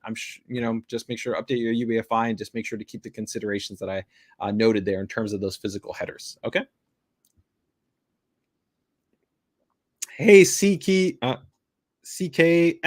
We don't talk about anything that may or may not be under NDA. I can only talk about what's officially been announced. So, as always, as soon as I can talk about it, we will talk about it here on the PCDIY stream as well as in the PCDIY group. So always make sure to keep it tuned. And as we get into anything that we can go ahead and discuss, we will detail those items out. But beyond that, there's nothing I can go ahead and detail out. For right now, though, DDR5 is definitely the future, right? Is already the focused memory that you have on Z690. And of course, on the AM5 platform, AM5 is only DDR5 as well. So DDR5 is the way forward, right? All right. So let's go ahead and keep moving things along here. And let me see here if I got anything else that I wanted to touch on. I think that's probably going to be all of our systems. Okay, great. Okay, so that should cover us in terms of that. So I think let's go ahead and get ready to kick it off with the PC DIY Builder Spotlight, guys.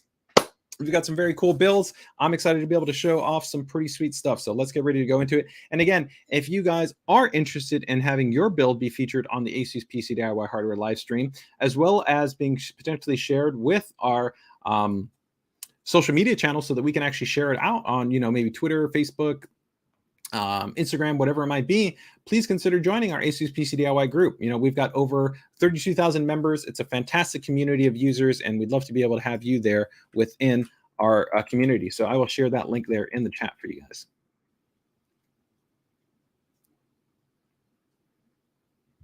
Yeah, so if you're actually maybe looking for just some general recommendations, maybe just looking for some parts in general, if you want, feel free to consider joining that group. Like I said, and I have no problem. I can create at least a little bit of a list for you of different kind of components, and you can at least take a look at them. So if you maybe just want to compare and contrast some different options, then I can at least give you some recommendations. I got no problem with that. I'd love to be able to try to give you some guidance there. If you're maybe just looking to be able to kind of know, hey, what parts maybe I want to take a look at, as you work up to kind of putting together your system right there, right? Hey, Gen 10. Yes, I am actually working with our team to hopefully get some shirts produced. We're going to be producing, maybe not this one specifically. Maybe people want this one. I'll get it produced. This one's one of the original launch shirts. But I've got probably about 5 designs that I'd like to try to get produced. But I am going to say I'm going to keep them limited to members of the PCDIY group. So if you're not part of the group, you're not going to get any of these shirts. So, but I hopefully we'll have these ready for Q3 some time frame. I don't know when, but probably realistically, maybe sometime in July is when I'd like to try to start getting them out there. But still have to kind of finalize some discussion points internally, but make sure to keep it tuned for that. Okay.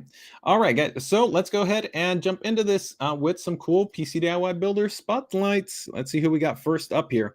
I think the first build, it's going to be from our friend Derek Wilson. Of course, none other than Rhodes PC. He did a really cool build from, of course, the really cool anime where you got Attack on Titan with the Z11 and did some really cool kind of modification. He always brings about such a really kind of interesting design aesthetic to his builds where they kind of, I feel, always have like a very crafted kind of feel to them, which is really cool and definitely kind of has his kind of signature kind of look and feel to them. So let's go ahead and take a look and see what we've got right here. So right off the bat, we can see we've got a little bit of an interesting angle in terms of the photography. Cool design. We can definitely already see the signature and why we know that it's Attack on Titan, right?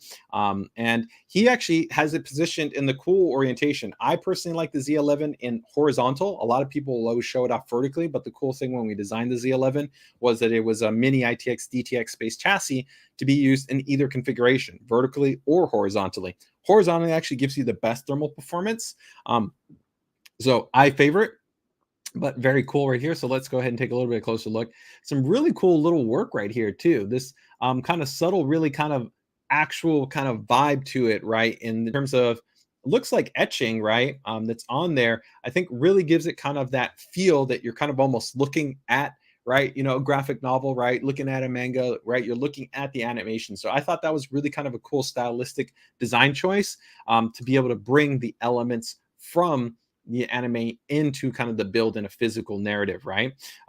My feedback though is I think it would have almost been cooler to maybe have these go on the periphery, kind of to the side of the chassis, and then actually not even have the side panel on there, so that you could have almost just seen in there, give it a little bit more depth, and then maybe used actually the Ryogen GIF and maybe go with something actually from the anime. So get a GIF of the anime and put that on the header. But I still really love the way this turned out. It looked really, really cool.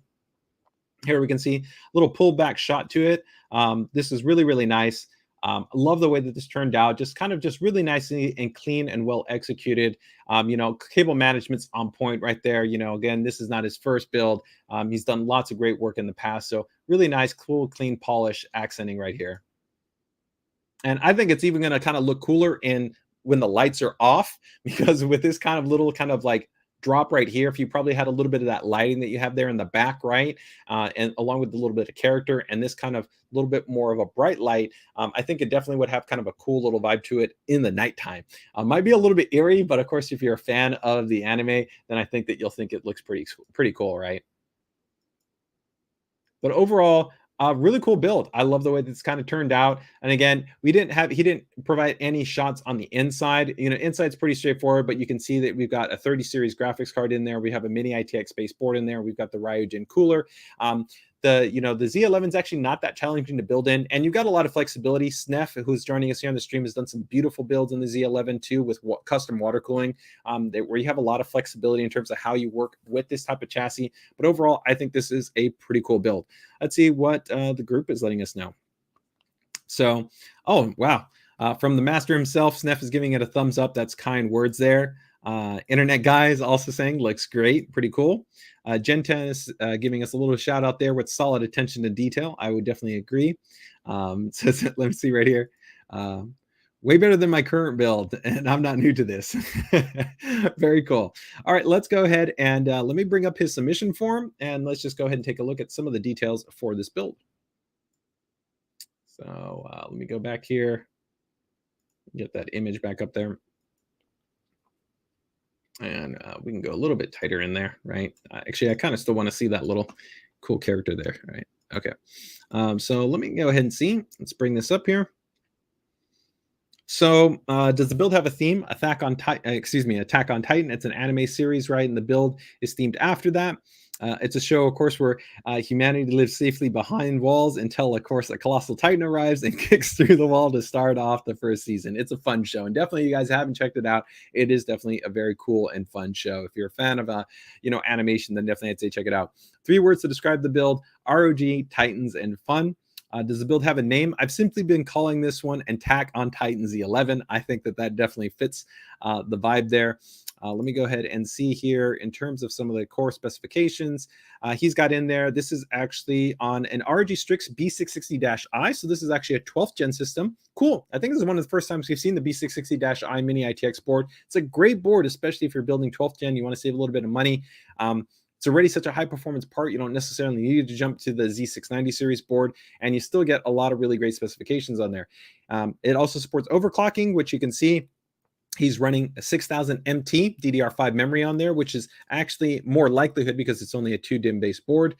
He's got a 3060 Ti based graphics card in there. He then has a 1 terabyte SaberNet Rocket PCIe NVMe based SSD, and then an ROG Strix 750 watt power supply, the Z11 chassis. He's also using our XF120 fans. That's very cool. I love those fans. Not RGB, but they're great for static pressure, great for airflow. They're quiet, have high quality maglev based bearings. Nice and solid option. And then he's got the ROG Ryogen 240 AIO cooler in there. So definitely a very cool build. Overall budget from top to bottom is about $3,500. That's not account according for his time, effort, skill, and materials there for the mod work, right? He was most proud of that he really liked making the little Titan and would like to make more better little models like him in the future. I think that would definitely be cool. It adds a lot of character to the build, right? Anything he would change about the build? I would have liked to have done a custom set of cables, and as per JJ's recommendation, accenting the board and components and leaving the side panel off would have been a cool approach. Yeah, I gave him that feedback when he posted it. I think that would have been pretty cool. I still think it looks cool here, but I think that, yeah, custom cables and pulling off the side panel, allowing for a little bit of depth and maybe that custom animation there on the Ryogen, and maybe having a little character on the inside because you don't have that tempered side glass panel could have been kind of cool. Took about 1 week worth of time.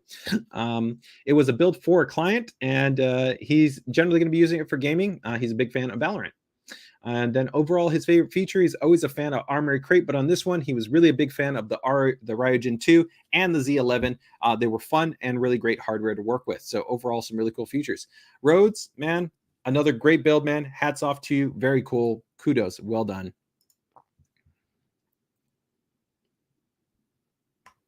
All right, so let's go ahead and take a look at our next build here. Next build is going to be a no-name build. These are always interesting when builder decides to not throw up a name, but it's a very nicely done mini ITX based build. So let me go ahead and throw this one up here. This is going to be from builder. R3M is what they've asked, Bo. So let's go ahead and take a look at his build right here and see what we've got going on.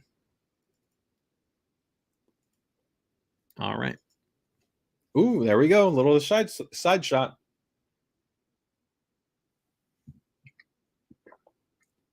All right, so we can see that we've got another mini ITX based board in here. At some very nice clean cable management already, where you can see that we're got a lot of kind of tight space to work with when you're working with a mini ITX space board, but well done. You can see already that EPS connector that's wrangled in there. You've got some fan cabling that's tightly packed in there. This is a nice little touch right here with the zip tie coming in, giving you a nice clean run to be able to tie in the AIO and that tubing, which has kind of the tendency that it want to push itself out, which can be a little bit more challenging. You got, of course, already can tell you've got a riser cable because this is going to be a split design because we've got a high performance GPU, SFX based power supply. So let's go ahead and continue to take a look here. As we pull back, nice, clean, compact, of course, chassis. And then, of course, like we talked about, you can see that this is going to be a split-based design. So the graphics card is going to be isolated, giving us better thermal performance. But you also have to deal with, of course, that pain point and the headache of a riser cable.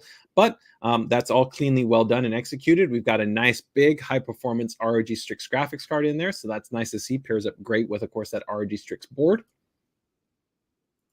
And, of course, the little ROG lighting right there. The rear shot right here, we see that nice integrated IO shield, makes it really nice, clean, and compact. Also gives us that nice, clean integration. This is fantastic, of course, collaboration right here between Dan Case and Lan Li. You can see then right there, that's that easy to see the split chamber design, right? So motherboard on this side, graphics card on the other side, and then the PSU over there. Really clean, really nicely done. No need for RGB memory, right? Because you're not going to see it, right? So, but still, it was nice that he gave that attention to detail and having this all cleanly packaged and all neatly routed, which it's always a challenge when you talk about with these mini ITX-based builds, right? And then even a little bit of that RGB lighting he gave us and he shared with us. Overall, really nice and clean and well executed, right? I've got nothing to negate here. This is just about as clean as you could do it within a mini ITX space build. It's going to be high performance, compact, quiet, and definitely functional. So this is definitely a very nice example of what, you know, a modern generation small form factor system is going to be able to offer, where you can still go really clean, really compact, not compromise on performance, right? And be able to all have it within that small footprint. So really cool example of a small form factor gaming build. So let me go ahead and let's leave it on. I don't know. Where am I going to leave it on?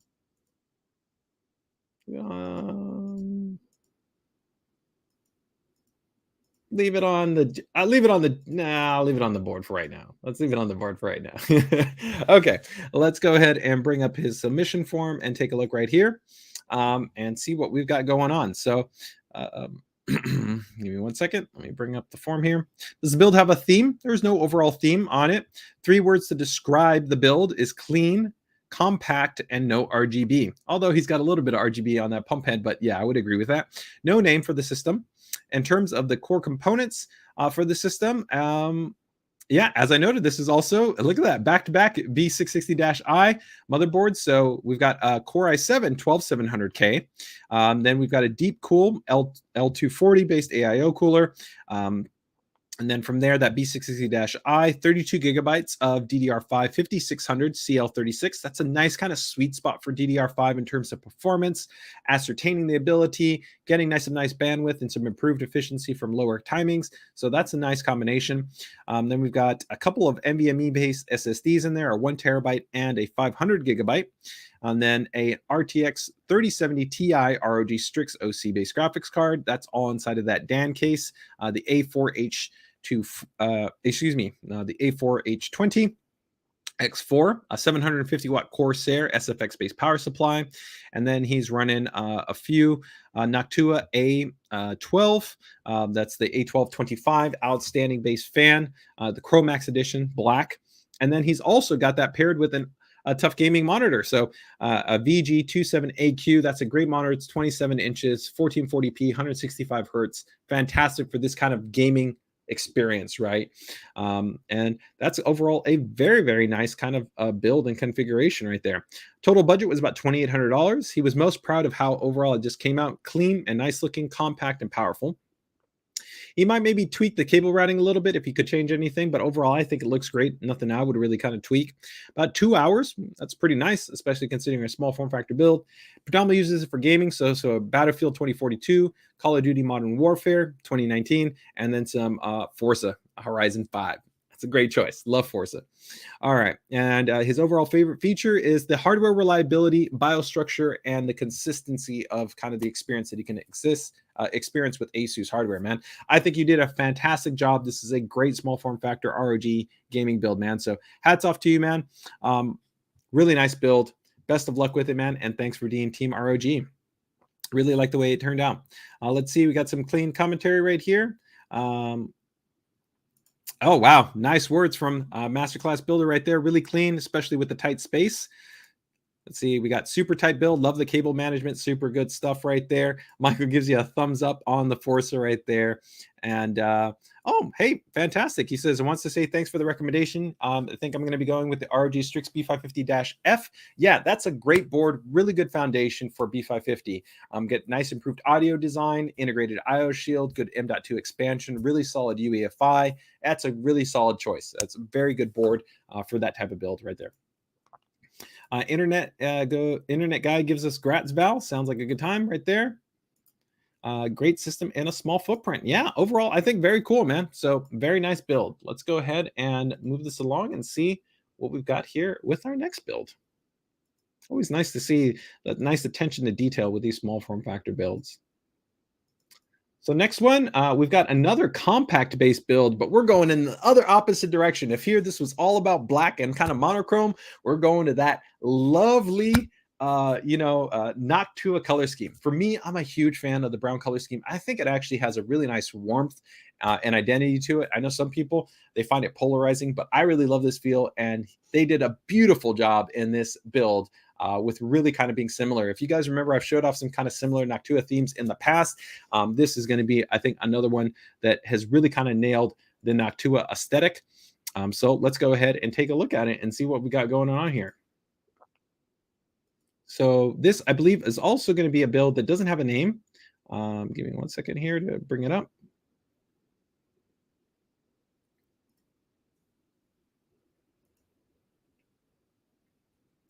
And this one is going to be No Name from Jung Park, I believe, if I'm saying that correctly. So let's go ahead and take a look here at his build. All right. Oh, very, very nice. So right off the bat, we can see that we've got a really clean and compact based chassis, right? But beautiful color symmetry and color uniformity, right? So, I can tell you as not only manufacturer, but then also when you're working with partners, some of the biggest challenges you have is color coordination across different types of materials, right? So being able to try to hit the same color tone on different types of materials can sometimes literally takes you months, even years working across different partners, different material compositions, and so many different things. So to be able to actually go ahead and be able to see this type of kind of really consistent kind of quality and color theory from the chassis to the fans itself to the graphics card, I think was beautifully executed and really shows an attention to detail that really allowed it to have a great looking kind of just look and feel to it. I love right here too also the focus on not just having it be small, but still really kind of benefiting from the kind of focus on airflow that Noctua has designs their products with. So here we can see we have our beautiful Noctua series graphics card, right? In this orientation where you can see the fans, you can see a little bit of that shroud work, right? And then you can of course see the cutouts right there for nice airflow, right? This just is great looking. I love adding just the little accent right there that you get with your Noctua coolers, right? So that's been added in there. Really, really just nice touch. And visually, I think it's a very warm and pleasing system with that brown, right? So I think it has a really, really nice kind of earthiness to it that you get there. When you take a look here at the side profile, we can see that you've really packed in the hardware here, right? So you've got the radiator, we've got the fans, and then we've got the graphics card. And then we can also even see we've got some compact, high-performance little Noctua fans right there, right? Packing in some additional kind of airflow, right? In that little tight space, right? And so here we pull off the panel and we can even see here, even without that panel, right, we can see it still looks really, really nice. And again, you maintain that kind of nice warm feel that you get from the brown and you get a little bit more from that beige, right? And then just some natural contrast with the black, some nice clean cable management going in the back there with the cables streaming down. And then of course you can see right here with the AO, the tubing running underneath here on the back, right? This is really clean and well executed and is quite a bit of a challenge in a space this small. It really requires an attention to detail and kind of planning and foresight to be able to make sure that this all comes through cleanly. So as we take a look here at the back, love the actual detail to go through and make sure that the back is in that black color scheme as well, right? I think this is the Meshalicious chassis, right? We'll check in the notes here. in a moment right here. You can see with an RG Strix board, gone ahead and gone with custom antennas, which are smaller and more compact as opposed to the standard antenna that we include. You can see right here a little bit of cutout directly there for that additional airflow with those small form factor Noctua fans. I believe these are 60 millimeter, not 40 millimeter fans. And then we've got your SFX based power supply with the SF750 that's in there. Overall, some really nice details from everybody. Sumin is saying really loves the overall look and feel right here. Nice blend of colors. Gen 10 is giving the Noctua 30 series. Build looks amazing.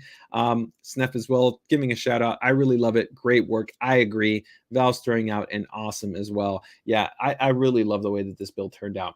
So as we continue tour here, you can see just the really nice attention to detail. And again, love this kind of softer, kind of warmer beige kind of color scheme right there. You've got your USB-C, you've got your Type A, you've got your power button, and then just a nice little Noctua symbol right there. And then on the other side, check this out. This is some cool additional kind of just little retrofitting, right? So a nice touch, right? Where again, you got the cables right here. And then you can see just a nice way to be able to kind of make sure that these rounding down here, again, giving yourself a little bit more room and airflow. And then this nice little cover that goes over the pump housing to add a little bit of that wood grain kind of feeling, right? Just to kind of maybe not break apart the feel. I get it, right? It does kind of make sense. So this was a nice little additional touch right here, which was kind of cool. And just kind of maintained this cohesiveness. So I don't even know where to leave it. Maybe I'm going to leave it on that shot. It looks great because both sides look really cool. The side where you can see the graphics card looks really cool. And then the side where you, of course, can see the motherboard looks really cool. So let's go ahead and we'll leave it on that shot for a moment there. Actually, hold on. Let me see if I can do a little bit of side-by-side while I bring up his builder spotlight, because it's almost like you want to be able to see both sides of the system. So let me go ahead and see if I can bring up both of them right here. There we go. So we'll get one shot there, and then we'll get the other one there. Okay, I think that, yeah, that works. Okay. That's a cool little kind of, we can see both of them kind of going on there, right? All right, so let me go ahead and bring up his submission form here, and we'll take a look. So, yeah, so this should be Jung Park is the builder right here. Not his first build, was not a sponsored build. Does the build have a theme? Noctua. I wanted to try to fit the 4.3 slot beast in the smallest case possible, and the Meshalicious was the perfect choice for my small NYC apartment. I think you really did a masterful job, and man, kudos, right? The fit, finish, polish, and the overall theme and execution is really fantastic, and I love the focus at being able to maintain kind of the identity of the Noctua parts, but also still focusing on really having a quiet, high-performance system, which is really kind of what the hallmark is of these Noctua edition-based graphics cards are, right? So 3 words to describe the build is brown, one of a kind, fanboy. I would definitely agree with all those points. Does the build have a name? If so, what is it called? Not at the moment. What should it be called? Does anybody in the community have a thought as to what it might be called? What would you call this system right here? Core hardware. It seems I did not pick it. This is just inadvertent. The third B660-I motherboard for this actual stream. So back to back, this has been the board of choice, the B660-I. We've got a 12600K.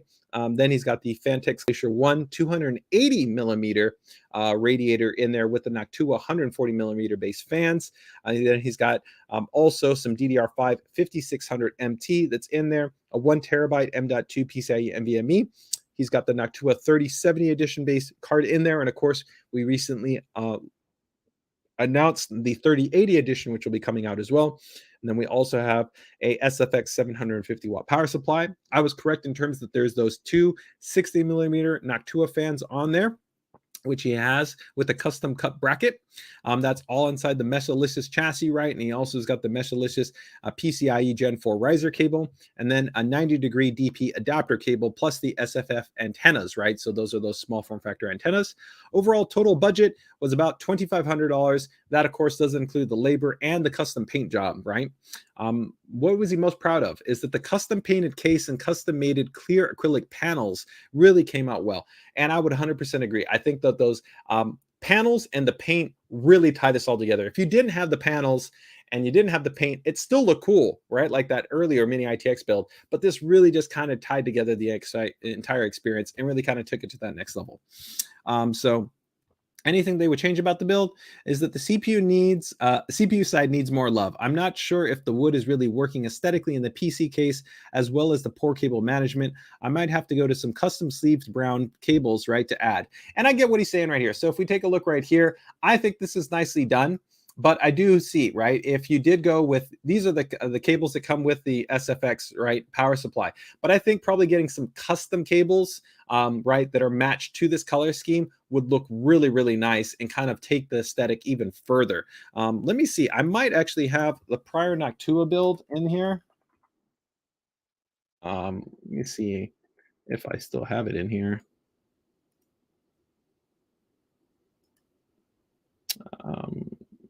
I'm not sure if I have it. Let me see if I have it.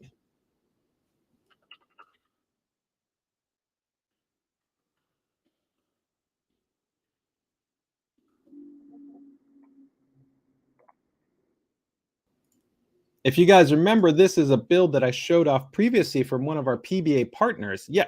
So this was from Ironside Computers, who did a system that they called the Night Owl, which one of the reasons why it looked so cool was also that it maintained the Noctua aesthetics, right? With this really beautiful job on giving you high airflow and then having that beautiful kind of brown and beige combination, right? But you'll see that they went in and they also went with custom cabling.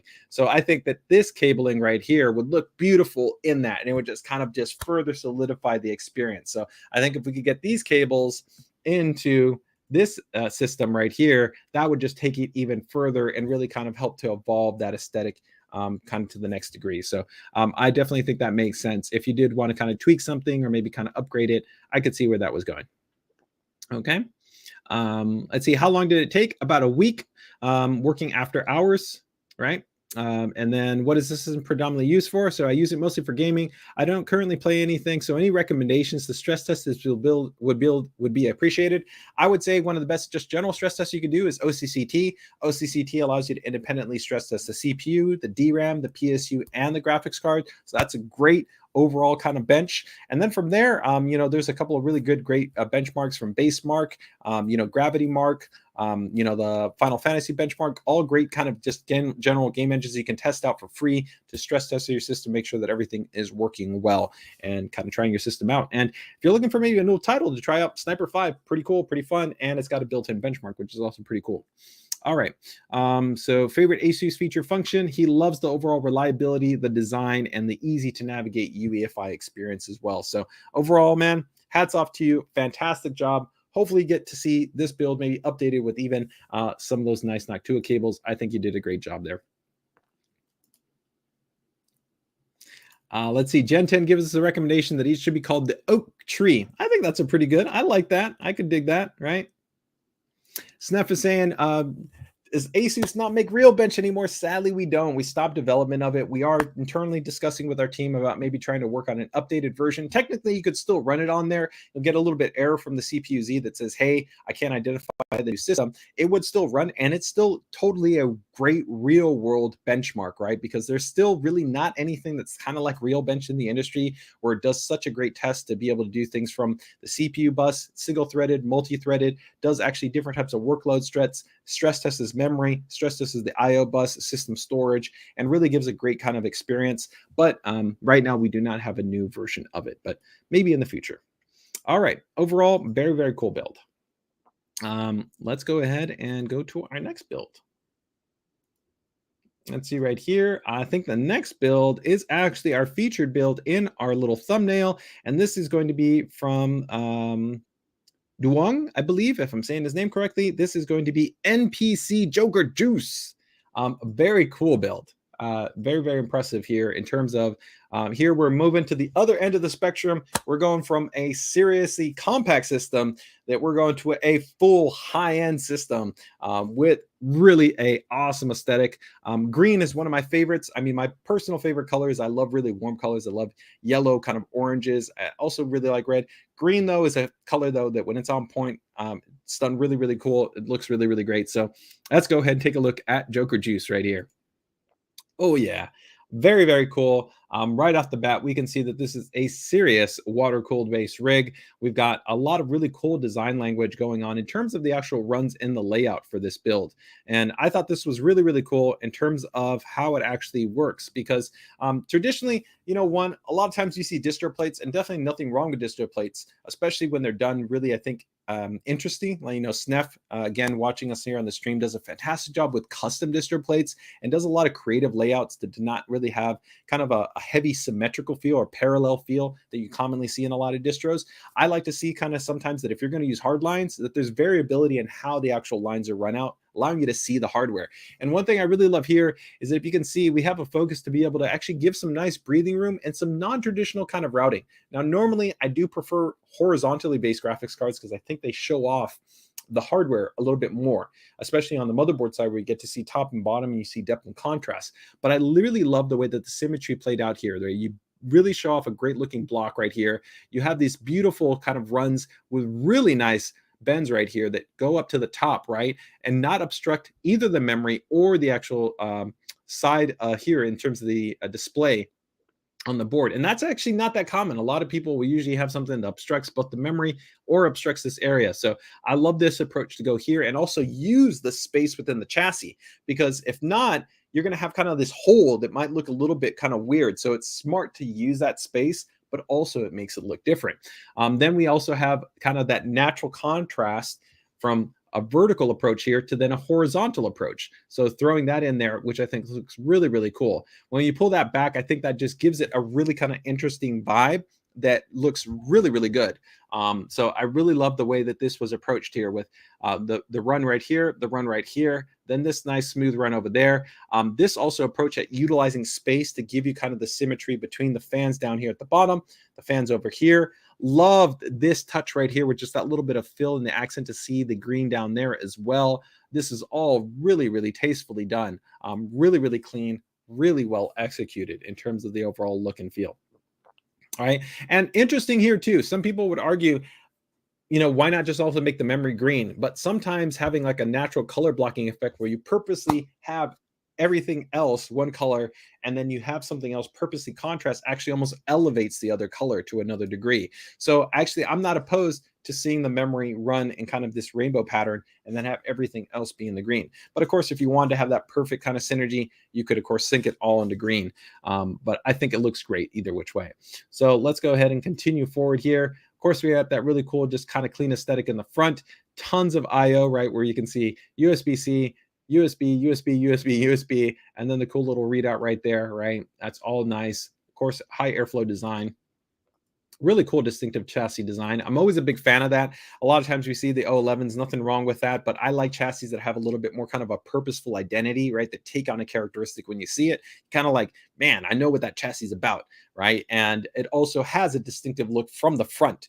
O11 really looks best on the side. It doesn't really have that strong of an identity from the front because you're just kind of seeing hardware, right?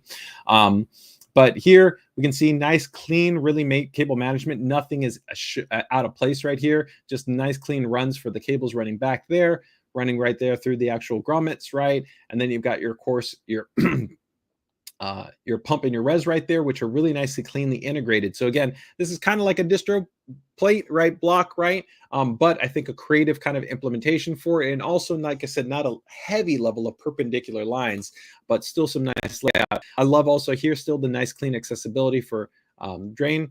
And then of course, GPU looks great right there. And then here, beautiful, of course, that you can still see that nice polymorph display that's on the board. I really love that they still left that on there, right? That's part of the reasons why you would get one of these nicer higher end ROG Maximus boards. And I think it looks fantastic. And that's just a beautiful shot right there. Again, here the other cool thing is you can see they use the polymorph display. Now that's not the that's the kind of design benefit that you get with the polymorph is it can actually have different layers, so different kind of displays in the RGB lighting pattern. So you can see before we had one and now we went to another, right? So love that you can see that off there. Then you got the RGB lighting, the beautiful kind of symmetry right here, this nice run. Really love the way that this bits powered block looks with the board. Looks quite nice with kind of this almost kind of dark kind of satiny finish there too. Really beautiful bends. These bends are really cleanly done. Just really nice attention to detail right here.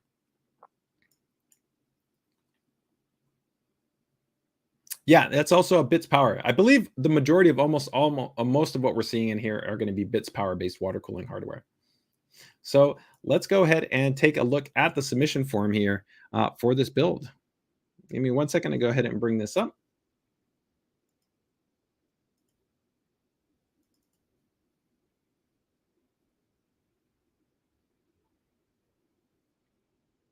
Um, oh, do I not have a submission form for this one? Wow, really? That's a bummer.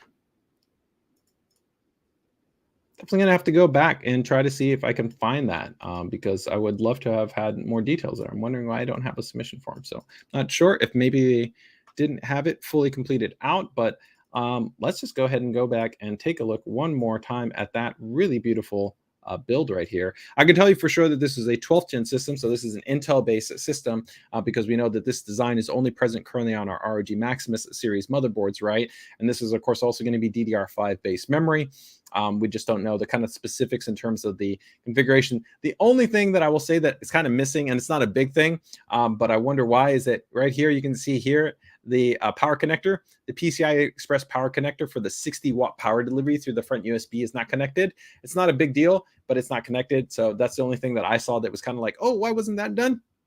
But that would have been kind of nice to make sure that that's connected. But otherwise, really kind of the look, the layout, I don't think I would have changed anything on here. Of course, this is going to be a super high performance system. You could easily enable AIOC and be talking about a system that you could be having, 5.5 gigahertz through per core overclocking, and have just an outstanding high end gaming system that is cool, quiet, and looks really fantastic. Definitely one of my favorite builds that I've seen in a while in terms of not only a green aesthetic, but in terms of also, I think, the layout approach for the water cooling design, right?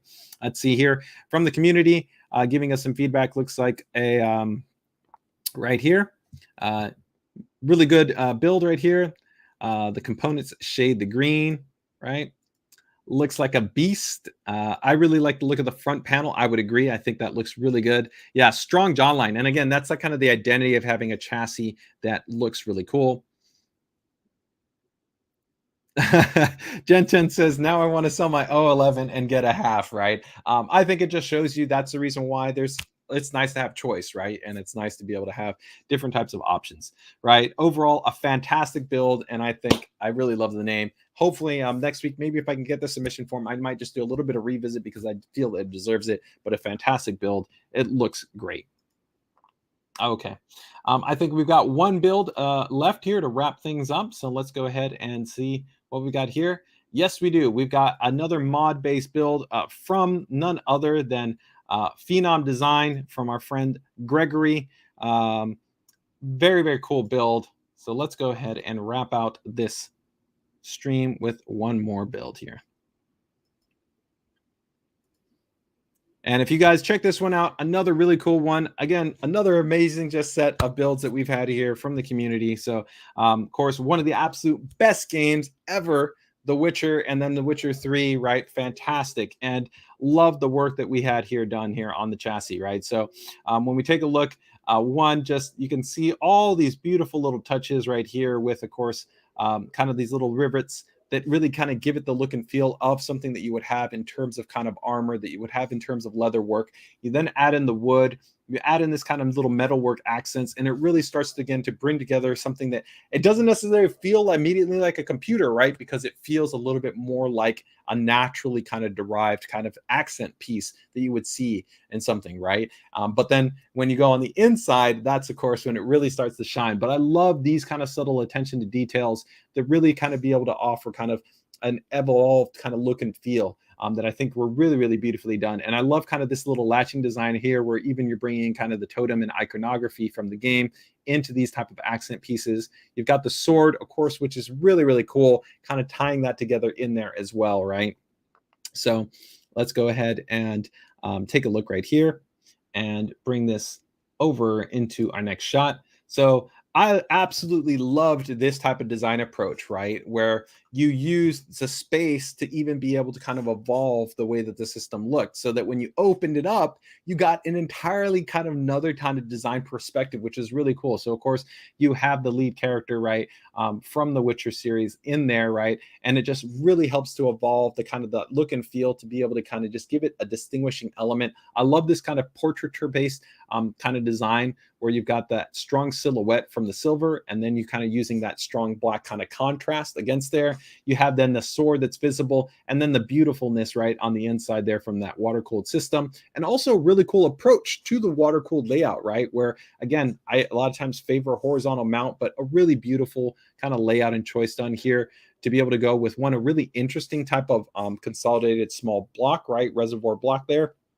that you've got, and then tie in all the water cooling up there, and then bring that down into the the graphics card, which is vertical. So really, really interesting approach. Now you're covering a lot of the hardware there, but I think that this is more about then the kind of the totality of the look. And I think this is where really strong builders create something more than just the collection of parts, right? They're really trying to define a look and feel of the system, not just trying to show off hardware. And that's a key difference, I think, between kind of like builders that tend to have I'd say more of a vision than just trying to kind of make something look really clean and cool, right?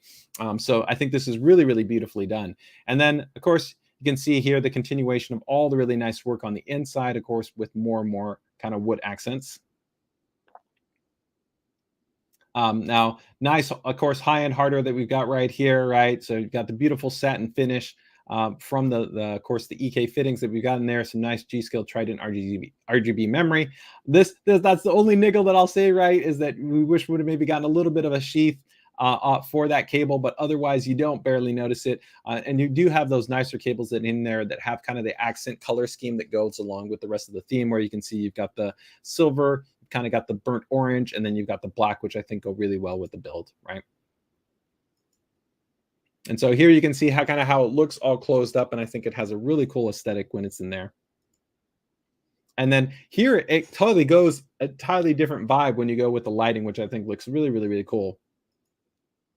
Love the way that that loft kind of soft lighting with just a little bit of kind of that blue and that orange vibes in, right, to give it a really kind of cool aesthetic that I think just I think looks really, really cool in the night, right? So this system already looks really cool in the daytime, but in the nighttime, I'm sure with just that little bit of that kind of accent glow really just helps to evolve it to have a different kind of look and feel, which is really cool. And I wish we would have had a side shot with it dark, so that we could have seen that inside. You can still see you get a little bit of kind of the accent lighting. I love the lighting that's happening around the blockhead, which I think is really cool in that orange. And then even the orange there on the board, right? You're missing a lot of that kind of on board, but because I think thematically, probably those elements didn't complement the total theme, and makes sense to kind of focus on the other accent pieces to really show off really kind of this more cohesive look and feel that is really about kind of honoring what the theme was, which was the Witcher, right? So let's go ahead and take a look right there. So I don't even know. I mean, that's a great shot, but I'm going to go ahead and just leave it right there. And let's go ahead and bring up the submission form. So let me do that. Give me 1 second here.